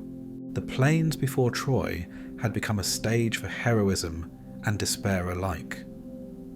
With Achilles still withdrawn in anger, it was Patroclus, his closest companion and beloved friend, who now bore the mantle of hope for the Greeks. Clad in Achilles' gleaming bronze armour, the illusion of the great warrior struck fear into the hearts of the Trojans. The Myrmidons, emboldened by his presence, rallied with renewed vigour, pushing back the Trojan lines with coordinated strikes and relentless courage. Patroclus moved like a force of nature. He wielded spear and sword with deadly precision, each motion measured, yet charged with desperation. He cut a path through the ranks of the Trojans, breaking their formation and driving them back toward the gates of Troy. Every Trojan who fell before him, every wall of spears shattered, brought hope to the Greeks and a momentary illusion of safety to the fleet beyond. The plain shook with the clash of bronze, the cries of warriors and the thunder of horses' hooves. Yet fate, as ever, was unforgiving. The gods, observing from Olympus, had decreed that the ruse could not endure. Apollo, god of archery and divine wrath, favoured the Trojans and whispered guidance into Hector's mind. With the gods' aid, Hector pressed forward, his chariot cutting through the chaos like a knife through silk. Though Patroclus fought with all the skill of Achilles, his mortal body could not withstand the weight of divine intervention. Apollo struck subtly but decisively, deflecting blows, guiding Hector's spear, and ensuring that the fateful moment would arrive. The duel between Hector and Patroclus was swift and devastating. Patroclus, unaware of the god's influence, struck down many Trojans, each kill a testament to his courage. But Hector, relentless and cunning, waited for the perfect opportunity. With a feint, he drew Patroclus forward, away from the support of his Myrmidons. Then, guided by Apollo, Hector hurled his spear. It struck true, piercing armour and flesh alike, and Patroclus collapsed in the dust. His weapon slipped from his grasp, and the illusion of Achilles crumbled in the minds of the Trojans. The battlefield fell silent for a moment, as if the world itself mourned. Patroclus lay in the dust, his chest heaving, life slipping from him. Around him, the Greeks recoiled in horror. The Myrmidons surged forward, attempting to shield their fallen hero, but even their courage could not turn back the tide. Hector, seizing the advantage, pressed the attack, driving deeper into the Greek camp, the shadow of Troy's triumph looming ever larger. Back in the Greek lines, the news of Patroclus' death spread quickly. Men who had seen the glory of the Myrmidons now saw only tragedy. Ajax, Diomedes, and Odysseus alike felt the sting of despair, for the loss of Patroclus was more than a tactical setback.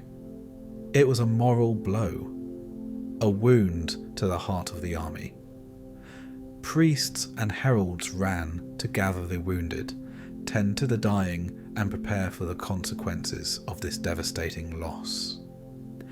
The camp was filled with mourning, with cries of grief echoing even over the clash of weapons. The first to hear of the death in full was Achilles. When the news reached him, delivered in trembling words by a Myrmidon who had witnessed the duel, he was shaken beyond measure. Rage, grief, and helpless fury collided within him. He wept, a torrent of emotion that had no equal even among heroes. For in Patroclus he had lost more than a friend. He had lost a part of his own heart, a companion whose presence had softened his wrath and brightened his solitude. Achilles' grief was profound and consuming. He tore at his hair, threw himself upon the ground, and howled into the sky, a sound that carried across the camp and the plain alike. His wailing shook the Myrmidons, who had followed him loyally for years, and even the walls of Troy seemed to tremble in response. Priam's sons and Hector, across the field, were unaware that the death they had wrought would ignite a storm greater than any yet seen on the battlefield. Patroclus' body was retrieved by the Greeks under desperate conditions. Ajax and others fought back the Trojans long enough to drag him from the plain, to shield him from desecration. The soldiers cleaned and anointed him, covering his wounds with care and preparing for the rites that would honour his heroism. Yet even these rituals could not temper the anguish in the camp. Mothers, fathers, comrades, and even distant kings wept openly. The death of Patroclus was a reminder of the price of war, of the frailty of even the greatest warriors when fate and divine will intervene. Achilles, consumed with grief and fury, refused to speak to any man except to plan vengeance. His mother Thetis came to him from the depths of the sea, weeping alongside her son. She promised to provide new armour, forged by Hephaestus himself, that would make Achilles near invincible in battle. But even this divine aid could not soothe his grief. For Patroclus' death was more than a loss of life. It was the shattering of trust, friendship, and a bond that had shaped him into the hero he was. The Greeks mourned deeply. Their army, already weary from years of siege, now faced a renewed threat of morale collapse. The loss of Patroclus struck at the very soul of their campaign, leaving them vulnerable even as Hector's shadow loomed over the plain. Every man knew that without Achilles' return, their chances of success were diminishing by the hour. And yet, within the grief, there arose a single terrible truth. The war was far from over. Patroclus' death had set in motion a chain of events that would demand retaliation, vengeance, and blood beyond measure. The Trojans, for their part, celebrated prematurely. Hector, emboldened by victory and divine guidance, led the charge deeper into the Greek lines, believing the army now weakened beyond repair. But the Greeks' mourning carried the seeds of a storm yet to come. For Achilles, now awakened from his wrath by the death of his dearest friend, would soon rise like a force of vengeance unmatched in the annals of history. Thus ends the chapter of Patroclus' valour, sacrifice, and tragic death. His courage in battle had driven back the Trojans, but the gods and fate conspired to cut his life short. In his loss, the human cost of pride, anger, and war became manifest, and the stage was set for Achilles' return. A return fueled not by honour alone, but by grief, fury, and the inexorable demand for revenge. The news of Patroclus' death spread through the Greek camp like wildfire, igniting grief and fury in equal measure. Among all the warriors, there was one whose grief burned brightest, whose wrath promised the most terrible retribution: Achilles, son of Thetis. The fury that had once kept him from the field now transformed into a force of unstoppable vengeance.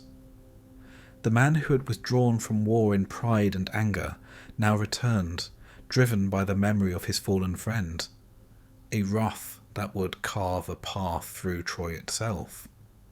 Achilles' mother Thetis, sorrowful and fierce, brought news of the death to him. She wept as she held her son, understanding that nothing could temper the fire now ignited in his heart. Yet she offered what aid she could. From the depths of the sea, she called upon Hephaestus, the divine smith, whose skill was unmatched even by the gods of Olympus. Hephaestus, moved by her plea and the gravity of the tragedy, forged new armour for Achilles. It gleamed like the sun and the sea combined, bright and terrible, a testament to divine craftsmanship. The shield alone depicted the world in miniature: cities at peace and war, fields and oceans, sun and moon. Yet at the centre of it all was the inevitability of death and conflict. When Achilles donned this armour, he became more than a man. He became a force of nature. Bronze flashed in the sun, his helmet's crest gleamed, and his figure struck awe into friend and foe alike. The Greeks, witnessing the return of their greatest warrior, felt their courage swell. Spears were gripped tighter, shields held firmer, and hope returned to the hearts of men who had feared the night and the shadow of Troy. The Trojans, in contrast, trembled. Hector, son of Priam, and other leaders of Troy recognized the figure, clad in bronze, and knew the illusion that had protected them from Achilles' wrath was gone. The man they had avoided for years, whose rage had been whispered about in both fear and reverence, now strode onto the field like death incarnate. Panic swept through the Trojan ranks as the Myrmidons surged alongside their returning leader. Achilles' vengeance was swift and merciless. No Trojan who dared oppose him escaped unscathed. He struck down warrior after warrior, his spear and sword carving a trail of death across the plain. Shields shattered, chariots were overturned, and the cries of the fallen mingled with the roar of his rage. Every action was fueled by the memory of Patroclus. Every thrust of his spear a tribute to his friend, and every kill a warning to Hector himself. The battlefield became a river of blood, and the very air seemed to tremble with the sound of Achilles' wrath. Hector, despite his courage and skill, knew he could not evade fate. Guided subtly by Apollo, who sought to balance the scales of honour and divine will, Hector waited outside the walls of Troy. The duel between the two champions was inevitable, a confrontation that would determine the immediate destiny of the war. Achilles, heart burning, eyes fixed, approached with a speed and intensity that seemed almost supernatural. His voice rang across the field, challenging Hector, calling him forth to meet the consequences of his victory over Patroclus. Hector accepted, stepping from the gates with measured resolve. He bore the weight of Troy's hopes on his shoulders, yet even his courage could not quell the terror inspired by Achilles' return. Spears were drawn, shields raised, and the two warriors circled each other with deadly precision. Every feint and thrust was met with counter, every movement a dance of life and death. The The ground seemed to quake beneath them, and even the gods looked on, knowing that the outcome of this duel would echo through the ages. Finally, Achilles' rage proved insurmountable. With a thrust of his spear, guided by both skill and divine favour, he struck Hector down outside the walls of Troy. The Trojan prince fell, his life spilling onto the dust of the plain, and the city itself trembled with grief. Mothers, wives, and children witnessed the fall of their greatest defender, and a cry of mourning rose from Troy that reached even Olympus. Hector had fought valiantly, yet fate and Achilles' fury were too powerful. But Achilles' wrath did not end with victory. In the depths of his grief and rage, he desecrated Hector's body, dragging it behind his chariot before the gates of Troy. The image was both terrifying and heartbreaking. The hero of Troy, fallen and dishonoured, a symbol of Achilles' unrelenting vengeance. The Greeks watched in silent awe, understanding both the power and the horror of their champion. The Trojans wept, cursed, and raged in equal measure, yet none could intervene against the unstoppable force that was Achilles' return to the battlefield. The act of desecration was not merely personal, it was symbolic. Achilles' grief had transformed into a kind of justice, or vengeance, depending on perspective. Patroclus' death demanded retribution, and the Greek army understood that this moment marked a turning point in the war. The shadow of Hector's fall and the desecration of his body would resonate far beyond the battlefield, affecting strategies, morale, and the very heart of Troy itself. As night fell, the Trojans retreated behind the walls, battered and terrified.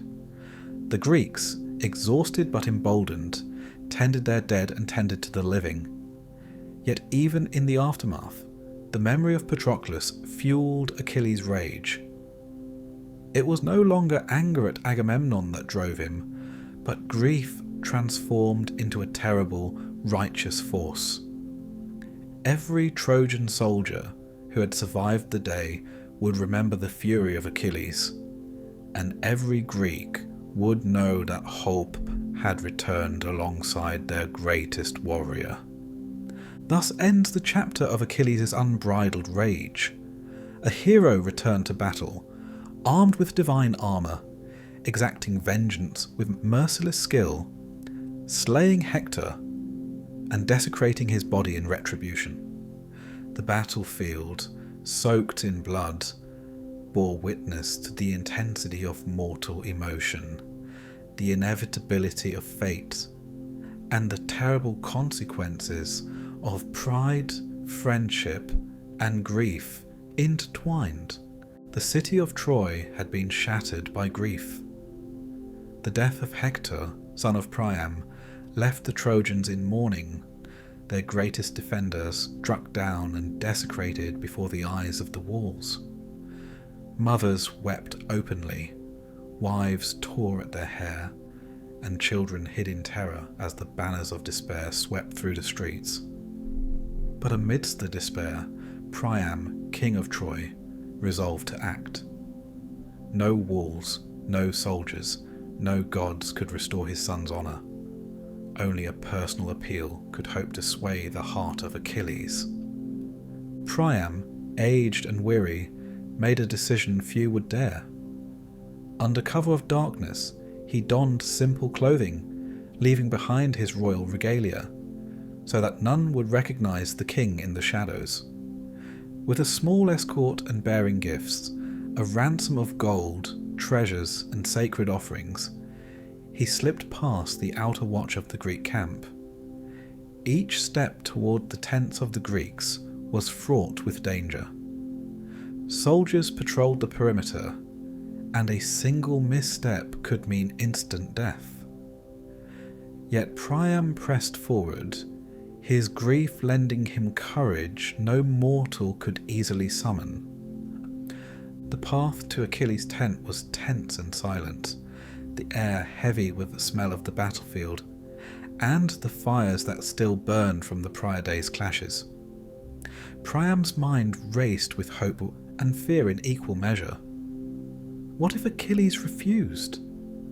What if the rage that had driven the greatest Greek hero back into battle consumed him still? Yet the king pressed on, recalling stories of Achilles' early life and the bond he had shared with Patroclus. Perhaps the memory of that friendship, that grief, could pierce the armour of rage that now surrounded him. Upon reaching the tent, Priam was met by silence. The Myrmidons, loyal to their leader, recognized the small, frail figure before them, but did not intervene, perhaps sensing the king's sorrow and dignity. Priam entered cautiously, presenting the ransom and speaking words of respect and humility. He spoke of his love for his son, of the honour that must be restored, and of the fleeting nature of human life.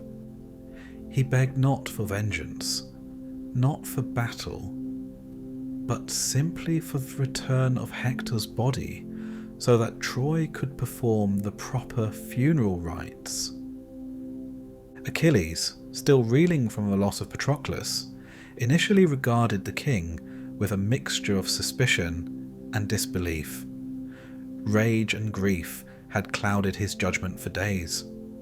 The figure before him, humble and trembling, seemed at first no different from any mortal messenger demanding tribute or mocking him with words of despair.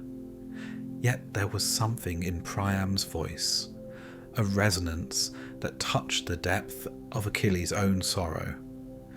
The king's words spoke not of political power, not of threats or schemes, but of love, loss, and the fundamental human need for closure. For the first time since Patroclus' death, Achilles felt a stirring of empathy. He saw reflected in Priam the grief he himself bore, the unbearable loss of a friend, a companion, a soul entwined with his own. Memory of Patroclus' laughter, counsel, and unwavering loyalty surged through him. He realized that Hector, like Patroclus, had loved and been loved, and that even enemies, in the bounds of mortality, shared this sacred capacity for grief. Achilles listened as Priam recounted stories of Hector, the boy who had grown under his father's guidance, the warrior who had protected his city, the man who had faced death with courage equal to any Greek hero. The words fell like a balm upon Achilles' soul, cutting through rage with the steady, undeniable weight of truth. Priam did not plead for war or vengeance. He pleaded for honour, for the recognition of Hector as both hero and human. A life that deserved reverence even in death. Moved beyond words, Achilles responded with tears of his own. The rage that had fueled him for days began to soften, replaced by an understanding of the fragile thread of life that binds mortals. He spoke to Priam with respect, acknowledging the king's courage in coming alone into the enemy camp. He admitted that his wrath had been both justified and blinding, yet the grief of loss now demanded compassion as well as vengeance. Achilles agreed to return Hector's body, and the two men spoke at length, sharing their sorrows and reflecting on the horrors of war. Priam's courage and humility, combined with Achilles' grief and understanding, created a moment of profound human connection. The violence of the battlefield, for a brief time, gave way to empathy and mutual recognition of suffering. Even amidst the larger narrative of war, a space was carved where humanity could assert itself over wrath and pride. With careful hands, Achilles prepared Hector's body for return. he cleaned and anointed the corpse, dressing it with care and reverence. The armour was removed, the wounds tended, and the body laid upon a bier adorned with garlands. Achilles did not linger in desecration, but instead honoured the fallen Trojan in a manner befitting his courage and stature. It was a moment that reminded all who witnessed it that even amidst war, honour could prevail.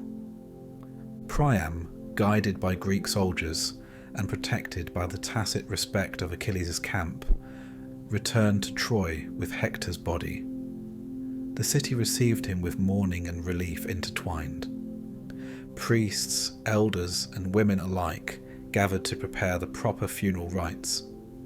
Fires were lit, offerings made, and the mourners wept openly, their grief mingling with the recognition that even in the depths of war, respect and honour could endure. Thus ended the tragic chapter of Hector's death and the brave appeal of Priam. The human cost of war remained evident. Sons and friends lost, cities in mourning, and the shadow of vengeance yet to come. Yet within the grief and the sorrow, a single truth was reaffirmed. Even enemies could recognise honour, and even amidst wrath, the bonds of human empathy could pierce the veil of violence. Hector received the funeral rites he deserved, and the Greeks and Trojans alike were reminded that while war may rage, the dignity of life could never be wholly extinguished. The death of Hector had left Troy shaken, yet it did not bring the city to its knees. The gates still stood, the walls remained formidable, and the spirit of the Trojans, though wounded, endured. War, relentless and unforgiving, continued. Both Greeks and Trojans were exhausted from the decade-long siege, their bodies scarred, their minds weary, yet the struggle persisted. There was no reprieve. The battlefield demanded sacrifice, valour, and cunning. With Hector gone, Troy sought new champions to defend its walls. Among them came Penthesilea, queen of the Amazons, a warrior of unparalleled skill and ferocity. She arrived at Troy's gates with her company of women, each trained in the art of war, each fearless in the face of mortal danger. The Greeks, seeing the arrival of these formidable fighters, understood that the death of Hector had not guaranteed them victory. Though Achilles remained their champion, the Amazons promised new challenges, new duels, and new bloodshed. Penthesilea's entrance onto the battlefield was dramatic. Her chariot wheels thundered across the plain, bronze weapons glinting in the sunlight, her presence alone striking terror into those who dared oppose her. The Amazons fought with synchronized precision, their skill in archery, spear, and sword unmatched by ordinary men. Greek soldiers fell before them, and for a moment the tide of battle threatened to turn, as if Hector's shadow had been replaced by a new, equally lethal spectre. Yet Achilles, still fueled by the grief of Patroclus and the fury that had carried him through Hector's duel, rose to meet her. Clad in the armour forged by Hephaestus, he cut a swathe through the Amazonian forces with unmatched skill. Spears and swords clashed against bronze, arrows flew through the air, and the earth itself seemed to tremble under the combined fury of these legendary warriors. Each encounter between Achilles and Penthesilea was a testament to courage and strength. The dance of death played out with precision, power, and inevitability. The climax came when Achilles faced Penthesilea herself. The duel was swift and brutal. The Amazon queen fought with desperation, with courage born of loyalty to her people and her desire to aid Troy. Yet Achilles' skill, amplified by grief and rage, proved insurmountable. With a final precise strike, he slew Penthesilea. As she fell, her death revealed not only the cost of battle but the tragic beauty of a hero vanquished. Achilles for a fleeting moment paused to mourn, not the loss of a friend or companion, but the recognition of valour and beauty even in an enemy. The grief that touched him was strange and deep, a mingling of respect, sorrow, and the reminder that mortality spares no one. Penthesilea's death did not end the flow of reinforcements to Troy. Soon after came Memnon, son of the dawn goddess Eos, whose arrival brought renewed hope to the Trojans. Memnon, a figure of both divine and mortal power, carried with him strength and skill that rivaled the greatest Greek warriors. His armour gleamed like morning light. His weapons struck like the first rays of the sun, and his presence reinvigorated the city's defenders. The Trojans rallied around him, their spirits lifted by the promise of a champion who could match the fabled Achilles. The battle between Achilles and Memnon was legendary. Each struck and parried with the precision of gods, the clash of their weapons sounding across the plain like thunder. Memnon's strength, born of divine lineage, tested Achilles in ways even Hector had not. Arrows, spears, and the rush of chariots created chaos, yet both warriors moved with an almost supernatural grace. Finally, Achilles, with the skill honed over years of combat and tempered by grief and rage, struck Memnon down. The Trojan ranks, witnessing the death of yet another champion, faltered once more, their morale shaken by the loss of heroes who had been their last hope. Even after these victories, the war dragged on. The death of Hector, the Amazons, and Memnon did not end the conflict. Troy remained resilient. Its walls, its people, and its remaining warriors refused to yield. The Greek army, while strengthened by Achilles' return and victories, also faced exhaustion and the knowledge that their foe would not surrender easily.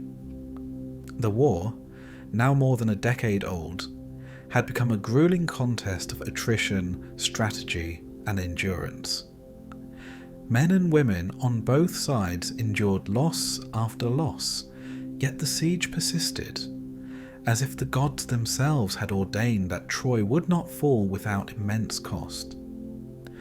Achilles, though victorious, felt the shadow of mortality and loss pressing upon him. The battlefield offered little time for reflection, yet each death, each duel, reminded him of the cost of pride, rage, and heroism. The faces of Patroclus, Penthesilea, and Memnon lingered in his mind, each death a reminder of the fragility of life and the cruel inevitability of fate. Even as he struck down enemies with relentless precision, the memory of their courage tempered his satisfaction, leaving him aware of the human cost that victory demanded. For the Greeks, these events brought both relief and renewed determination. Though the siege had taken a toll, Achilles' victories reinvigorated the army's morale. They pressed their assaults on the city walls, seeking to capitalize on the fear and chaos caused by the deaths of Troy's greatest warriors. Yet they also understood that the war's end remained far from certain. Troy was vast, well defended, and fueled by desperation, and each battle exacted a growing toll on the men who fought. Thus, the war after Hector continued, a war marked by heroism, divine intervention, and the relentless passage of time. The deaths of Penthesilea and Memnon, while devastating to Troy, didn't secure victory for the Greeks. The battlefield remained a place of blood and sorrow, where courage and loss intertwined in a cycle that seemed unending. Achilles, central to this unfolding drama, stood as both a saviour and a reminder of the devastation wrought by grief and fury. The war, relentless and unyielding, dragged further on, leaving men and gods alike to witness the terrible cost of conflict. The siege of Troy had stretched over a decade, each year marked by heroism, death, and divine intervention. Among the Greeks, no warrior inspired as much fear and reverence as Achilles. From the plains of Troy to the walls of the city, his name was spoken with both awe and dread. Yet the gods, ever present in mortal affairs, had decreed that even the greatest hero was not immortal. A prophecy had long circulated among the Greeks. Troy could not fall as long as Achilles lived. This knowledge weighed heavily on both the defenders and the attackers, shaping strategies, alliances, and the fates of countless men. Achilles, aware in some measure of his fate, continued to fight with unmatched skill and ferocity. The battlefield had become an extension of his grief and anger. Every spear thrown, every sword stroke, a manifestation of the loss of Patroclus, Hector, and others who had fallen before him. His name struck terror into Trojan hearts. His shadow alone seemed enough to halt an enemy charge. Yet prophecies are stubborn truths, and the gods conspired to ensure that destiny would not be delayed. Among those who sought to fulfill the prophecy was Paris, Prince of Troy. Though known less for battlefield skill than for charm and cunning, Paris had the favour of Apollo, who guided his hand and lent his aim divine precision. Paris, aware that Achilles' invincibility would not extend to his prophesied vulnerability, prepared to act.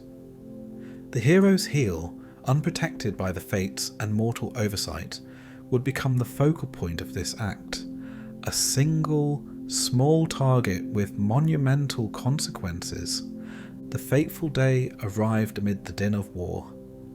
Achilles, clad in his shining armour, moved across the plain with his usual dominance, striking down all who dared oppose him.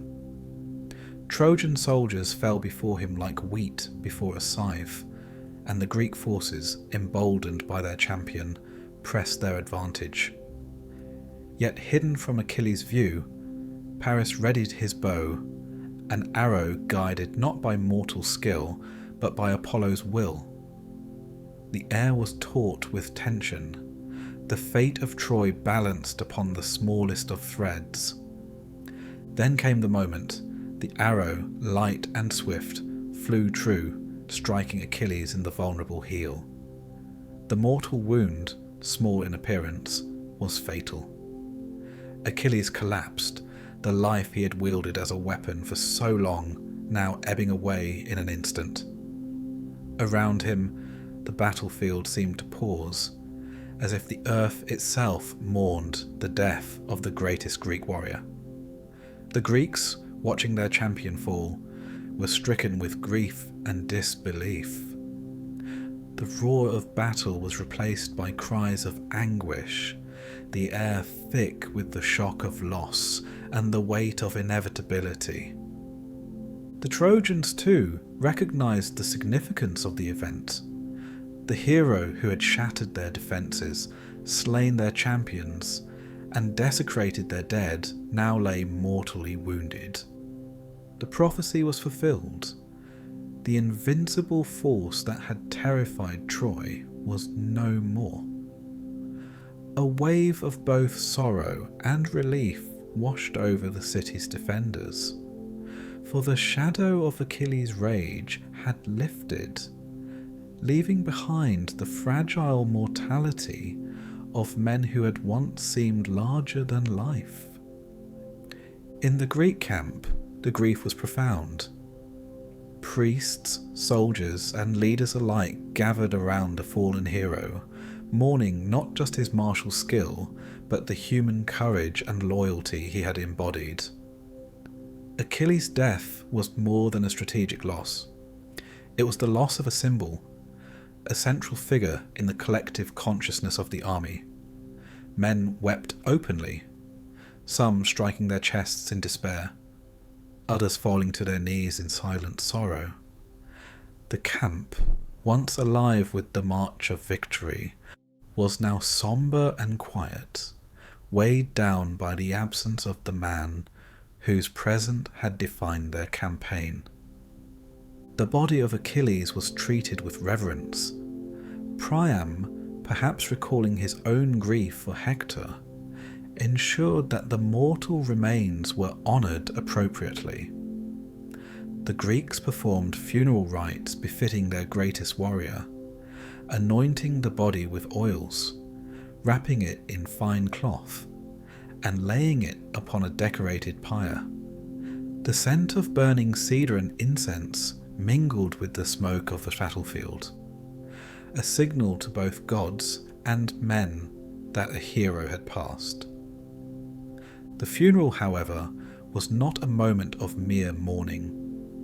It became an occasion for remembrance and commemoration, a time to celebrate the life and deeds of Achilles. The Greeks held funeral games in his honour, a tradition steeped in the values of heroism and martial excellence. Chariot races, wrestling matches, and contests of spear and sword were organised, each a reflection of the skills that had made Achilles legendary. Warriors competed not just for prizes, but to honour the memory of their fallen comrade, demonstrating courage, strength, and the enduring spirit of the army he had led. These games were also a reminder of the human need to preserve memory through ritual. In death, as in life, Achilles inspired awe and reverence. The events of the funeral strengthened bonds among the Greek leaders and soldiers, uniting them in shared grief and renewed purpose. Though the loss of their greatest hero left a void, the celebration of his life and deeds reinforced the cultural and martial ideals that he had embodied. Even as Troy's walls remained formidable, the Greeks now understood that Achilles' death had changed the balance of power. Troy could no longer rely on the same combination of fear and divine intervention that had made Hector's victories possible. The city would have to withstand the siege without the shadow of Achilles dominating the battlefield, a fact that shifted strategy, morale, and the trajectory of the war itself. Thus ended the chapter of Achilles' death, a moment that fulfilled prophecy, devastated the Greeks, and marked a turning point in the siege of Troy. His funeral and the accompanying games ensured that his legacy would endure, a testament to heroism, human emotion, and the inexorable force of fate. The battlefield, though still active, now bore the memory of a warrior whose life had shaped the destiny of men and gods alike. The death of Achilles left a void on the battlefield and within the Greek army, not only in terms of martial prowess, but also in the symbolic power of his presence. With the greatest warrior of the Greeks gone, there remained one question that weighed heavily upon the minds of both leaders and soldiers alike: who would inherit the divine armour forged by Hephaestus? This armour, gleaming with craftsmanship that reflected both the skill of gods and the glory of its first owner, was more than a set of protection. It was a symbol of honour, prowess, and status among the Greeks. The army convened a formal contest to determine the rightful recipient. The stakes were immense. The winner would claim the armour, and with it the mantle of leadership and recognition of heroism once held by Achilles himself. Among the candidates, two figures rose to prominence. Ajax the Great, towering in stature and unmatched in battlefield skill, and Odysseus, known less for raw strength than for cunning, eloquence, and strategic ingenuity. Both men were revered among the Greeks, yet their qualities were sharply contrasting, setting the stage for a contest that was as much a test of character as of skill. The decision of who should claim Achilles' armour became a matter of deliberation among the Greek leaders. Agamemnon, Menelaus, and the assembly of kings weighed the merits of both men. Ajax, a warrior whose feats in battle had been celebrated for years, possessed the strength and courage that Achilles had himself embodied. Odysseus, by contrast, was renowned for his intellect, his strategic insight, and his ability to sway opinion with words rather than weapons. The assembly faced a dilemma. Should they favour strength or cunning, the blunt force of arms or the subtle power of the mind? Odysseus, understanding the dynamics of the Greek council, approached the contest not with a display of physical might, but with careful argumentation. He spoke to the assembly, emphasizing the qualities necessary to lead in the absence of Achilles. He argued that victory in war was not solely determined by brute force, but also by wisdom, diplomacy, and the capacity to inspire and coordinate others. His words were measured, persuasive, and resonant, appealing to the minds of kings who valued strategy alongside courage. Ajax, on the other hand, relied on the undeniable testimony of his deeds. He had fought valiantly in the absence of Achilles, protected the Greek ships, and struck down countless Trojans. His physical prowess was undeniable, his courage unquestioned. Yet the council's focus on merit extended beyond the battlefield. While Ajax embodied the warrior's ideal, Odysseus represented the broader demands of leadership, the subtle interplay of intellect and influence that could determine the outcome of a long, exhausting siege.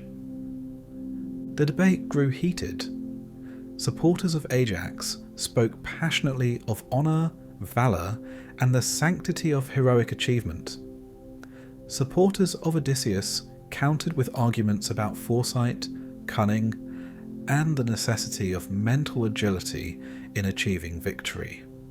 Each side presented compelling points, yet the council ultimately decided in favour of Odysseus, persuaded by the power of his words, his strategic mind, and the belief that leadership in the wake of Achilles' death required more than strength alone. Odysseus was awarded the divine armour, the gleaming set that had once protected the greatest Greek warrior. The outcome, however, was devastating to Ajax. The hero, towering and proud, could not bear the humiliation of defeat. In his eyes, the denial of Achilles' armour represented not just a lost opportunity, but a rejection of his very identity as a warrior. His mind, untempered by the subtlety that guided Odysseus, descended into a dark place. Madness seized him, a form of divine and mortal punishment intertwined. According to some accounts, Athena, angered or amused by the human struggle, struck him with a form of divine madness, clouding his perception and plunging him into despair. In his frenzy, Ajax committed a tragic act. Believing that his comrades had betrayed him, and that the world had turned against him, he fell upon his own sword. The hero who had once been second only to Achilles in courage and martial skill ended his life in sorrow and confusion. The Greek army mourned, not only for the loss of a great warrior, but also for the tragedy of his mind undone by grief, pride, and divine interference.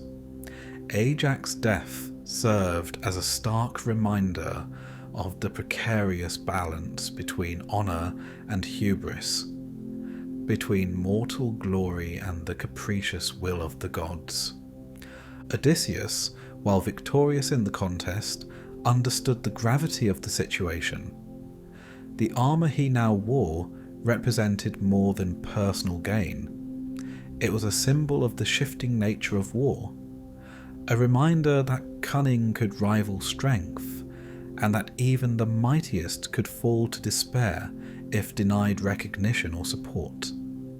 The assembly, though relieved that a resolution had been reached, also reflected on the human cost of ambition and rivalry. Heroes, while celebrated, were fragile, vulnerable not only to enemy weapons, but to the pressures of their own emotions and the judgment of peers. Thus concluded the contest for Achilles' armour. Odysseus emerged as the victor, earning the mantle of symbolic leadership, while Ajax's tragic demise underscored the peril inherent in the pursuit of glory. The Greek army, though still engaged in the siege of Troy, faced the sombre reality that heroism carried both reward and risk.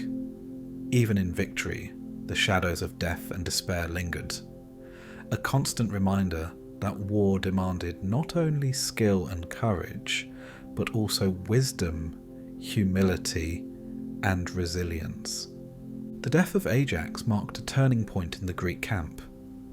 Morale, shaken by the loss of both Achilles and Ajax, required careful management. Leaders sought to inspire the soldiers, to remind them of their shared purpose and the necessity of unity in the face of prolonged conflict. The lessons of the contest, both in terms of strategy and human emotion, reverberated throughout the ranks. Warriors reflected on the precarious balance between ambition and cooperation, between pride and prudence, understanding that the fates of men were often determined as much by perception and counsel as by the sharpness of a sword. Even as the Greek forces regrouped, Troy remained defiant.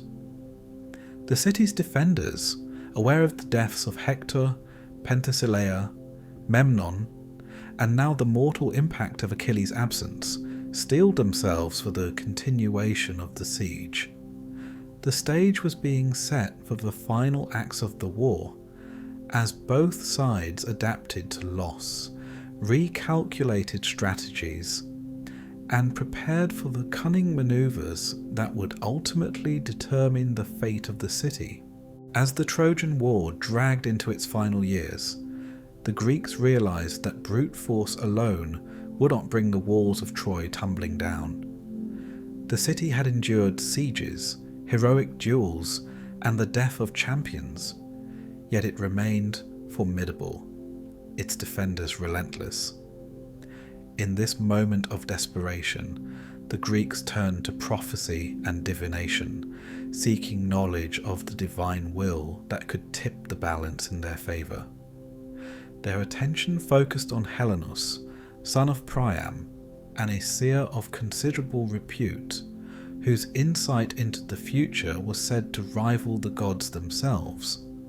Helenus had the gift of foresight, a power that rendered him both valuable and dangerous. Captured by the Greeks, or sometimes described as offering his counsel to the invaders in exchange for his own survival, he revealed truths that would shape the final strategies against Troy. According to Helenus, the city's fall was not guaranteed by sheer numbers or valour. Certain conditions had to be met for the Greeks to prevail. These conditions were intricate, demanding a combination of martial skill, divine instruments, and cunning actions that only the Greeks could orchestrate. The first condition concerned Neoptolemus, the son of Achilles. prophecy declared that Troy could not fall while Achilles' lineage remained absent from the battlefield. Neoptolemus, also called Pyrrhus, had grown in obscurity, hidden from the world by his mother and protected from the perils that had claimed his father. The Greeks realized that this young warrior, heir to Achilles' unmatched prowess, must be brought to Troy. Yet Neoptolemus was not yet seasoned in the art of war. He was untested, inexperienced, and unaware of his own destiny. Convincing him to join the siege required diplomacy, persuasion, and an appeal to his heritage, a blend of honour and coercion that few could manage. Odysseus, ever cunning, played a pivotal role in recruiting Neoptolemus. The Greek leaders approached the boy with both flattery and necessity, emphasizing the legacy of his father and the honour awaiting him should he fulfill the prophecy.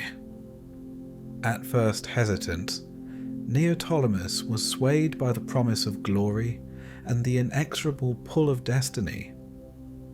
Though young and untried, he carried within him the fire of Achilles, a power that would soon prove essential in the final acts of the war. The second condition concerned the bow of Heracles, which had been entrusted to Philoctetes. The archer and son of Poeas had been abandoned on the island of Lemnos, due to a festering wound that rendered his presence inconvenient, yet the bow he possessed was no ordinary weapon. Forged for Heracles, it carried with it divine power and the capability to strike down even the mightiest warriors. Helenus had revealed that without this bow in Greek hands, Troy's defences could not be breached.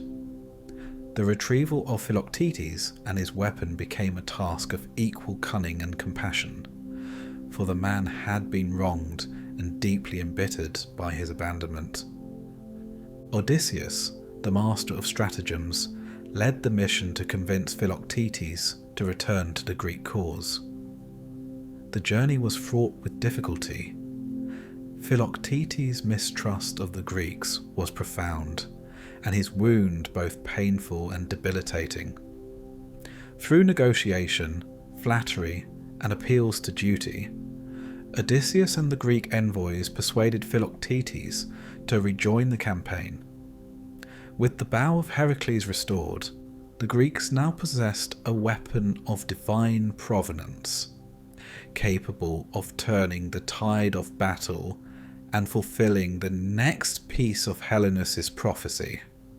The final condition concerned the Palladium, a sacred statue of Athena that resided within the walls of Troy. According to prophecy, as long as the Palladium remained in the city, Troy would stand impervious to siege. The statue's presence imbued the defenders with protection both spiritual and practical, and its theft would require stealth, cunning, and audacity. Odysseus, ever the architect of ingenious plans, took responsibility for this task. Disguised, he and a select group of Greek agents infiltrated the city, bypassing sentries and wards, and succeeded in removing the statue without alerting the Trojans until the deed was done. The Palladium's removal symbolized the erosion of divine protection and the vulnerability of a city that had seemed indomitable. Each condition of Helenus' prophecy had now been fulfilled. Neoptolemus arrived at Troy, carrying the legacy of Achilles and his own latent strength. Philoctetes returned to the battlefield, bow in hand, ready to strike down the defenders with the power of Heracles. The Palladium, the symbol of Troy's divine safeguard, had been stolen, leaving the city exposed both physically and spiritually. The Greeks, aware of the significance of these actions, prepared for the final phase of the siege, confident that the forces of prophecy and cunning had aligned in their favour. The fulfillment of these conditions was not merely practical, but also symbolic. Troy, a city that had withstood years of siege and the deaths of countless heroes, was now defenceless against the combined might of strategy, divine instruments, and the fulfillment of fate. The Greek army, having endured loss, rivalry, and divine meddling, now possessed the elements necessary to execute a plan that would bring the war to its climactic conclusion. Yet even as they celebrated the alignment of prophecy, there was an awareness of the cruelty inherent in these actions. Deception, coercion, and theft had been employed to fulfill destiny. War, after all, rarely adhered to principles of fairness or morality. The stage was set for a final gambit. Troy, proud and defiant, was now vulnerable in ways that the Greeks could exploit. Each element, the young warrior Neoptolemus, the divine bow of Philoctetes, and the absence of the Palladium, represented both literal and symbolic advantages. The Greeks, under the guidance of Odysseus, prepared to implement a strategy that combined cunning, deceit, and martial skill. A plan that would ultimately determine the fate of the city and the conclusion of a war that had lasted for more than a decade. Thus, with Helenus' prophecies realised, the final chapter of the Trojan War approached. The city's fall, long foretold and long delayed, was now inevitable. Shaped by divine will, heroic intervention, and the unyielding combination of cunning and cruelty that had defined the Greek campaign from the very beginning. The convergence of prophecy and action marked the final stage, a testament to the intricate interplay of fate, human endeavour, and the inexorable march of history. After nearly 10 years of siege, the Greeks had reached a point where brute force alone could no longer breach the walls of Troy. Despite victories, the deaths of heroes, and divine interventions, the city remained stubbornly defiant. The walls stood unbroken, the Trojans vigilant and the defenders resolute. It was Odysseus, master of cunning and guile, who conceived the plan that would finally turn the tide. The idea was deceptively simple in its appearance, but complex in its execution. A massive wooden horse, hollowed to conceal warriors within, presented as an offering to the gods. A symbol of Greek retreat and supposed submission. The Greeks set the plan into motion with careful preparation. They constructed the wooden horse with the aid of Epius, a master craftsman among the Greeks, ensuring that it was both grand in size and structurally sound. Its dimensions were enormous, imposing enough to convince the Trojans that it could serve as a votive offering to Athena, a token of surrender rather than a vessel for soldiers. Within the horse, a select group of Greek warriors, including Odysseus himself in some versions, concealed themselves. These men were chosen for their courage, skill, and ability to act decisively once the horse had been brought within the city walls. Once the horse was completed, the Greeks executed the next phase of the plan, a feigned retreat. They abandoned their camps, leaving behind the enormous wooden horse, and sailed their fleet to a nearby island, maintaining a distance from Troy to suggest genuine withdrawal. The deception was meticulous, designed to instill a false sense of triumph in the Trojans. The Greeks left behind the horse with inscriptions implying that it was a sacred gift to Athena, intended to ensure the safety of Troy if treated with reverence. The illusion of retreat was completed by the absence of Greek forces, leaving the Trojans to believe that the war was over. The Trojans, already weary from years of siege, were initially sceptical of the horse. Among the voices of caution was Laocoon, a Trojan priest who famously warned, "Beware of Greeks bearing gifts." Laocoon suspected trickery and urged his people not to bring the horse inside the city walls. Yet his warnings fell on deaf ears, as the promise of divine favour and the appearance of Greek withdrawal blinded the Trojans to caution. Some interpretations suggest that Laocoon and his sons were killed by serpents sent by the gods, a divine punishment that reinforced the Trojans' fatal misjudgment and dissuaded further skepticism. Similarly, Cassandra, daughter of Priam, and gifted with the prophetic sight that was never believed, tried to warn her fellow Trojans of the impending disaster. She foresaw the death and destruction that the horse concealed, yet her words, like Laocoon's, were ignored.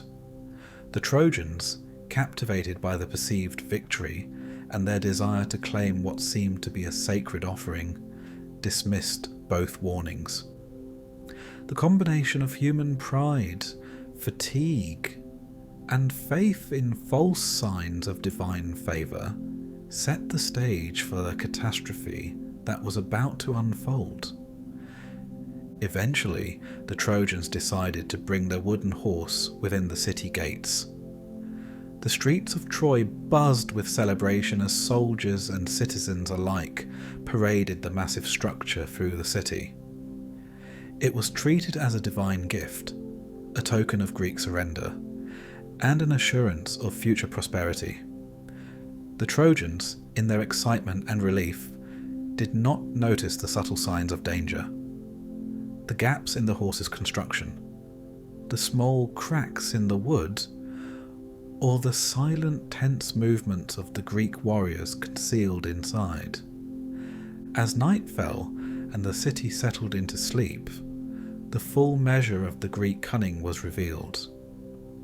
From within the horse, the hidden warriors emerged, armed and ready. They opened the gates for the fleet, which had returned under cover of darkness, and chaos erupted within Troy. The Greek soldiers who had been waiting outside stormed the city, cutting down defenders, looting and burning. The walls that had resisted siege for 10 years fell to strategy and deceit rather than force. The Trojans, overwhelmed and unprepared, were slaughtered in the streets and courtyards they had once defended so proudly. The fall of Troy was swift and merciless. The city that had resisted countless assaults, that had withstood the rage of Achilles, the cunning of Odysseus, and the deaths of its greatest champions, was finally breached not by direct combat, but by deception. The wooden horse, a symbol of Greek ingenuity and Trojan credulity, had fulfilled its purpose, ensuring the victory of the Greeks in a manner both brilliant and cruel. The chaos of that night was complete. The city burned, the inhabitants slain or captured, and the dream of Troy's invincibility shattered. Odysseus's plan exemplified the interplay between intelligence and force, the recognition that war is won as much in the mind as on the battlefield. The Greeks demonstrated that patience, deception, and understanding of human psychology could achieve what years of siege could not. Troy's defenders, despite courage and foresight, succumbed to the combination of divine manipulation, human error, and clever strategy. The Trojan horse became the defining act of the war, a tale that would echo through the ages as a lesson in cunning and consequence. By morning, the Greeks had secured Troy, and the city that had been a symbol of resistance and heroism now lay in ruin. The survivors, few and broken, were enslaved or scattered, their walls and temples reduced to ash. The victory, though total, came at great cost to the Greeks as well, whose heroes had fallen over the years and whose numbers were diminished. Yet the strategic genius of Odysseus and the fulfillment of Helenus' prophecies ensured that Troy's fate was sealed. The war finally concluded through a combination of courage, ingenuity, and ruthless calculation. The story of the Trojan horse endured as a testament to the complexities of war, the vulnerabilities of pride, and the effectiveness of cunning over brute force. Laocoon's warning, Cassandra's foresight, and the Trojans' failure to heed both serve as reminders of human error and the tragic consequences of disbelief. The fall of Troy, long anticipated through prophecy, had finally occurred not by the mightiest spear or the most heroic duel, but through a plan that wove together divine guidance, strategic insight, and the timeless human flaws of pride and hubris. The city of Troy, which had endured a siege of 10 long years, now faced its final hour. The cunning of Odysseus, the valour of Neoptolemus, and the fulfilment of prophecy had combined to render the walls and gates ineffective against the Greeks' assault. The once proud city, a symbol of Trojan courage and endurance, was consumed in flames. Fire leapt from building to building, smoke filling the air with the acrid scent of ruin.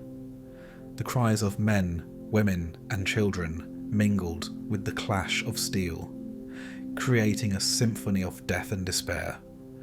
Troy, for all its fortifications and heroism, was no match for the combination of human cunning, martial skill, and divine intervention.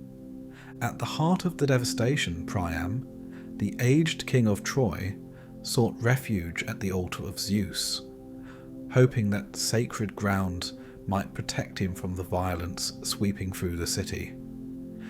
Yet even divine sanctity could not shield him from the fate that awaited Troy's royal house. Neoptolemus, the young son of Achilles, whose strength and ferocity had already made him a key figure in the Greek campaign, discovered Priam. With ruthless precision, he struck down the king, silencing a voice that had commanded respect, counsel, and fear for decades. The murder of Priam at the altar was not only a personal tragedy, but also a symbolic act, marking the end of Troy's leadership and the total collapse of the city's political and spiritual order. Among the victims of the Greek conquest was Astyanax, the infant son of Hector. The Greeks, fearing that the child would grow to avenge his father and restore Trojan power, cast him from the city walls.